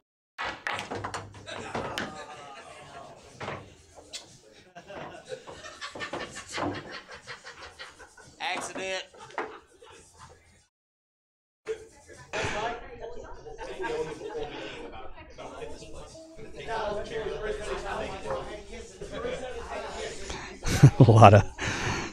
a lot of audience participation again. That's funny. Zach is way more worried about damaging the table than I am, I promise you. So Tyler kind of had to wait that out. yeah, but he's gonna do a defensive roll here at it. Just tuck a 3 in that pocket. 3-6 goes. Wow. Okay, a little more aggressive than I expected, but good shot. I think this looks, looks kind of wired, but I don't think. I'm worried about the 5 catching the point as it's rolling by. I see quite a bit of more gap on the 3 ball than the 5. I don't think this goes. Maybe it goes off the 7 ball. Yeah, I think he. Yeah. Did the 5 catch the point there? Did that look like it to you? I just think that it was dead wired into the rail. Okay, I got you. I think that was always going to be the problem. But Tyler gets the nice leave out of it.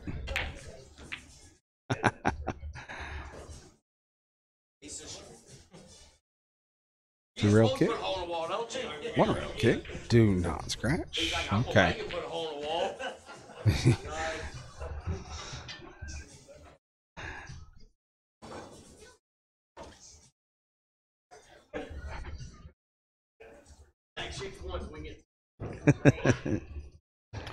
Just over 3.5 hours into this race to 15.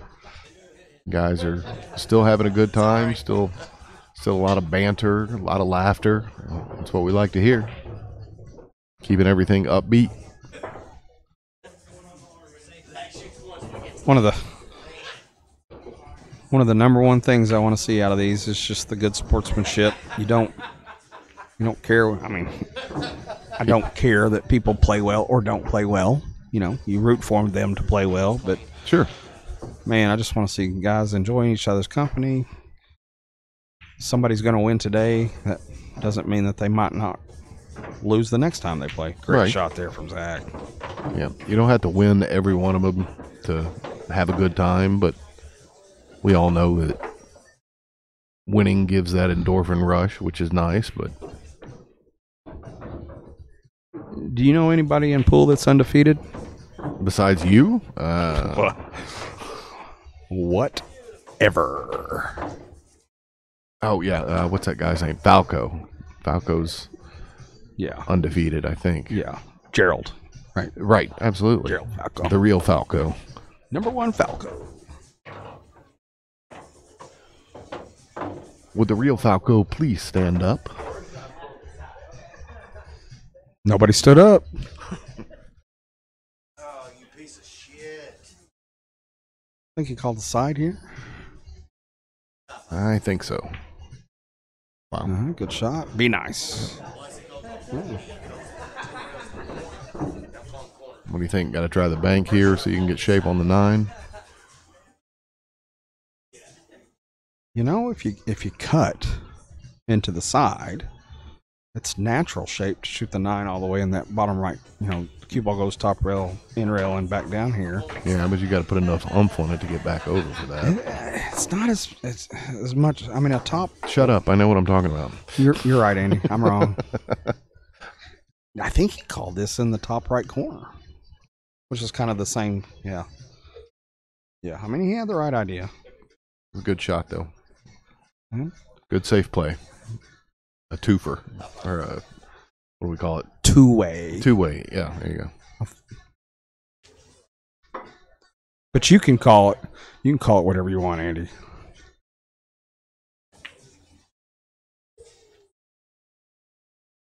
We obviously make up our own.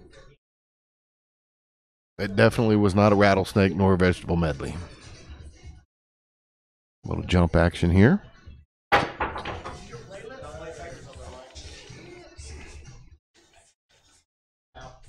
Wow. We never did come up with the spherical. The second part of your term. Yeah. So you're going to force me to go back and listen to last night's broadcast. And you're going to get a text about 2 a.m. I better not. Was it a spherical abomination? Nope. Are you sure? Yep.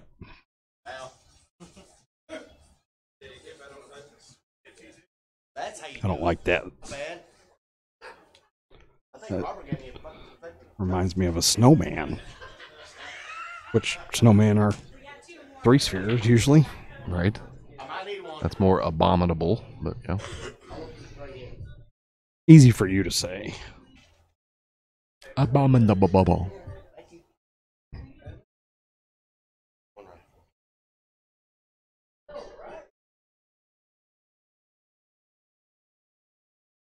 Got to force some top ink. Man, yeah, I don't know. Tyler's shooting well. He's got a top English option here, and he's got a low draw and pull it back towards his corner pocket.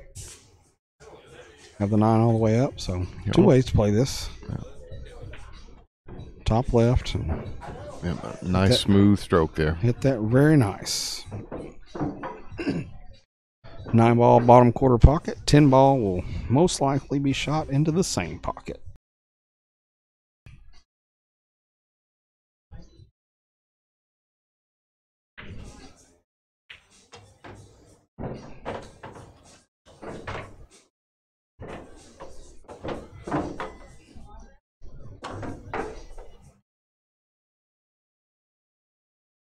Hill for Tyler, 14-10, and this race to 15.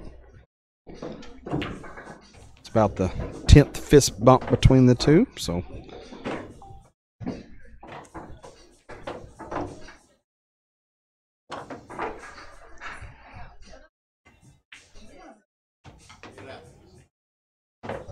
All right, that is my goal before this match ends. Oh, I might have to pull out a thesaurus.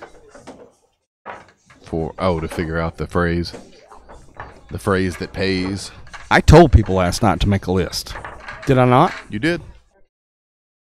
So, nobody ever listens to me, man. Well, at least this way they're forced to. or we're on mute and we don't know it. Right. Yeah, that's fortunate for people out there viewing remotely. They have the option to turn this mess down. Right.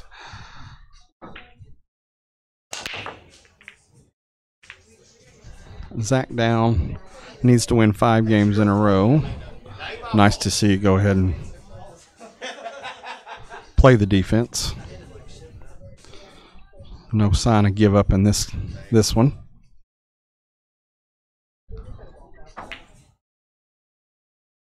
Yeah, kick, 1 rail kick.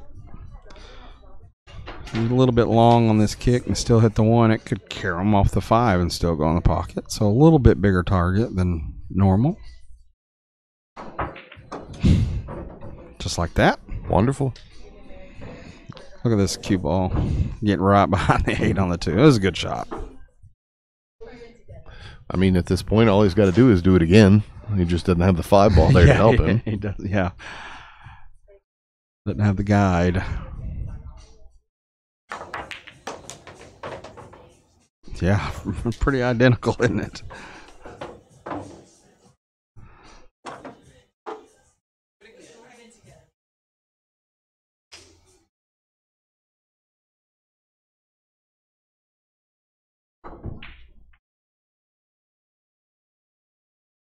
Look at this.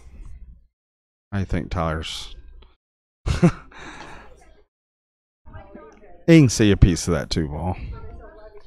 Yeah, but I still think Tyler had a little strut in his step when he walked away from the table on that one.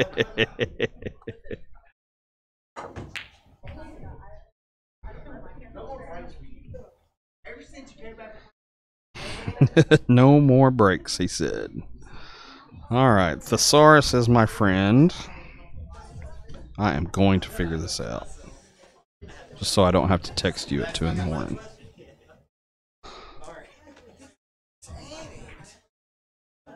About all he could do there to get the hit, and see if he can get a roll. Looks like he did.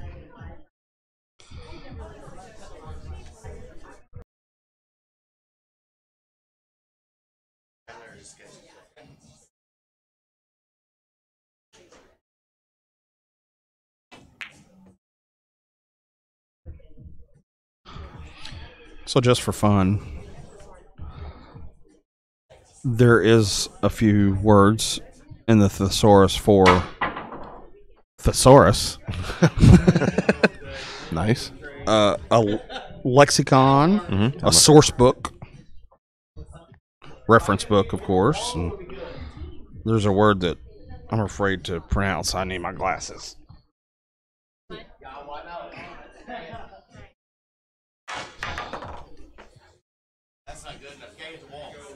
Onomasticon.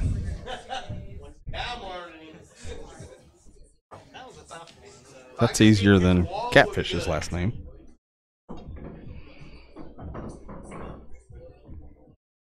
So, we think it was spherical malady or spherical trouble or something like that, right? Is that kind of the theme of...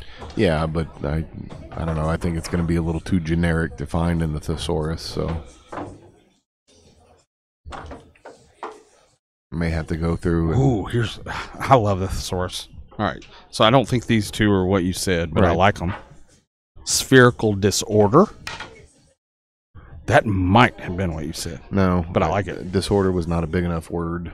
I tried to use a fancy word to make myself sound smarter than I am, and disorder wouldn't have done it. Spherical disorder is what I have around my midsection, which we discussed. Did you go see Dr. Joe today?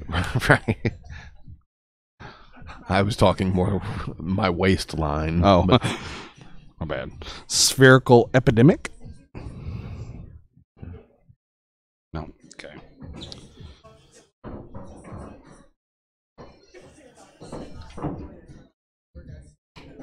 Gonna find it.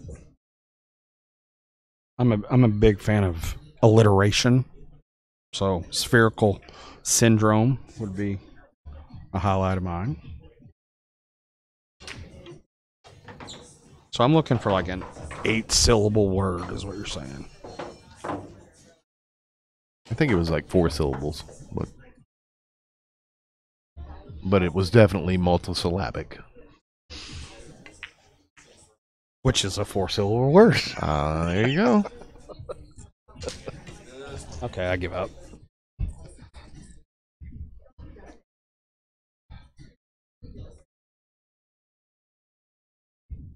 All right, Zach's got to stay in this here, and here's the best opportunity to do so.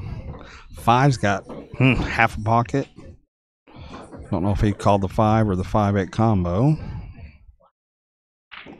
5-8 combo, you have to hit that hard because you know the 5's going to come off funny, so didn't work out for him, but great time for a defense. He's going for the bank.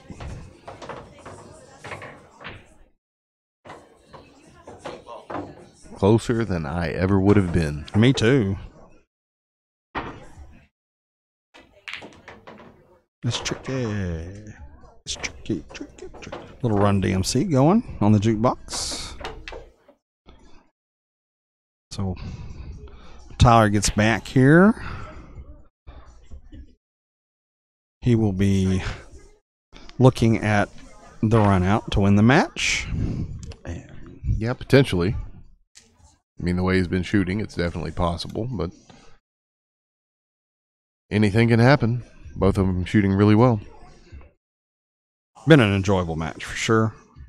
I want to see it get a little tighter, and I'm sure Zach and his friends and family that are here want to see that as well. But regardless of the outcome, this has been something that I would like to watch again for sure. Oh, yeah, fun time. I mean, all the way around.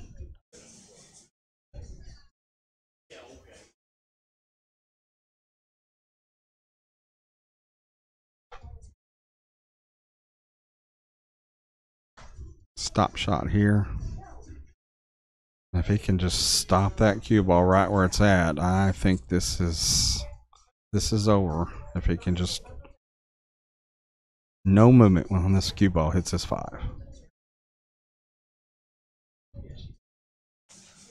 A little bit of a draw, but good enough should be.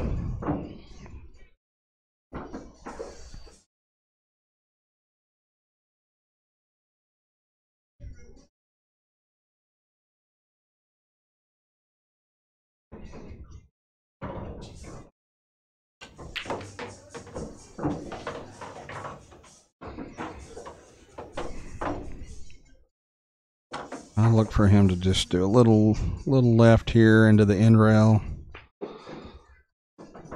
Come in and try to get the 9 in the corner. Not quite the angle he wanted, but you force this with some top. 10 ball's going to go in the same pocket after the cue ball goes 1 rail. Got the shape.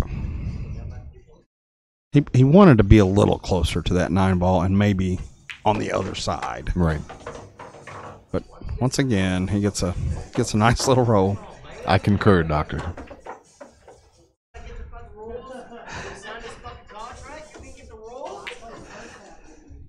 Yeah, second half you're supposed to do it the same.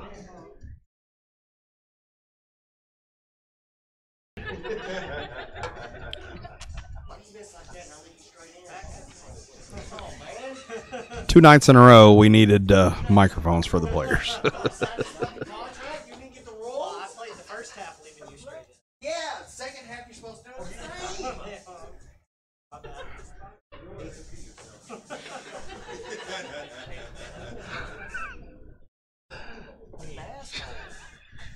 I let you straight in what I missed. Oh, no you didn't. You missed that shit. I seen you miss worse than that. I know. Is that bald head behind you with a line? I thought it was yours. I did my pants down. Less work we got to do. Bitch. Oh. Down here. We just got them kicked off Facebook. They got banned for 30 days. Thanks a lot, CJ. This guy got kicked off Facebook. They're Facebook when I talk about my balls. Oh. We just got them kicked off Facebook. They just got banned for 30 days because of this guy. Thanks a lot, CJ. This guy got kicked off Facebook. They're in Facebook detention right now. Oh, take that, Tyler.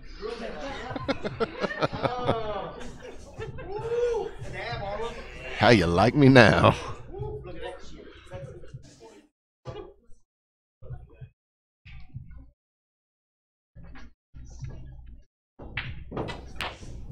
Perfect. Look at that shit.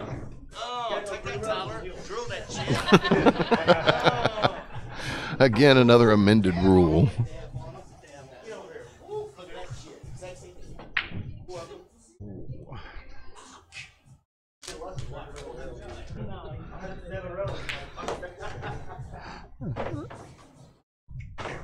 You gotta go 3 rows on the hill.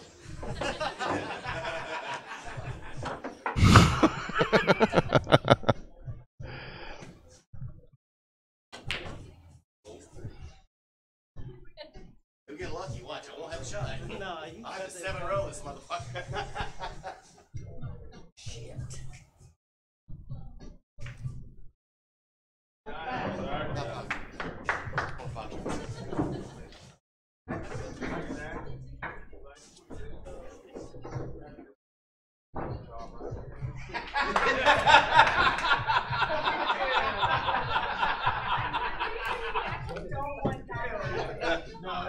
You will get banned. Yeah, no, one go Twitch. One go Twitch where everybody gets legal.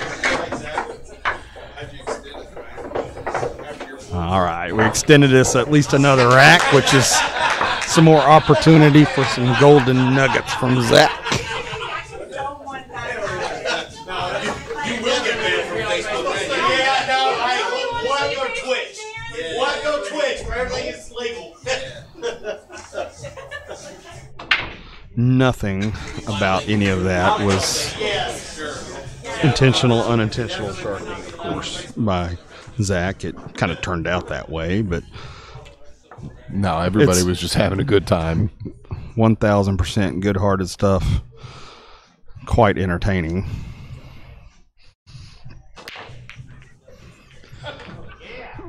One of the fail-safes in comedy, of course, is self-deprecation, right? Right, It's absolutely. always a good go-to, and there may be nobody better at it than Zach.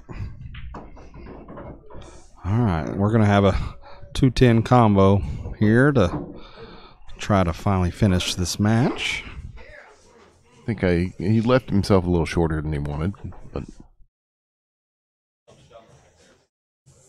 still very makeable.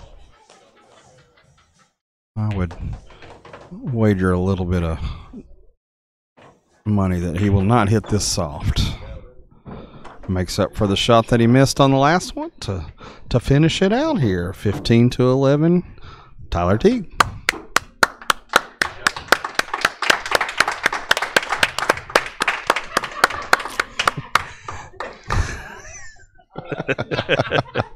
You can tell he's upset. Yeah.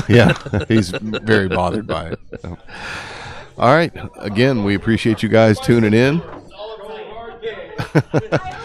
hard cash.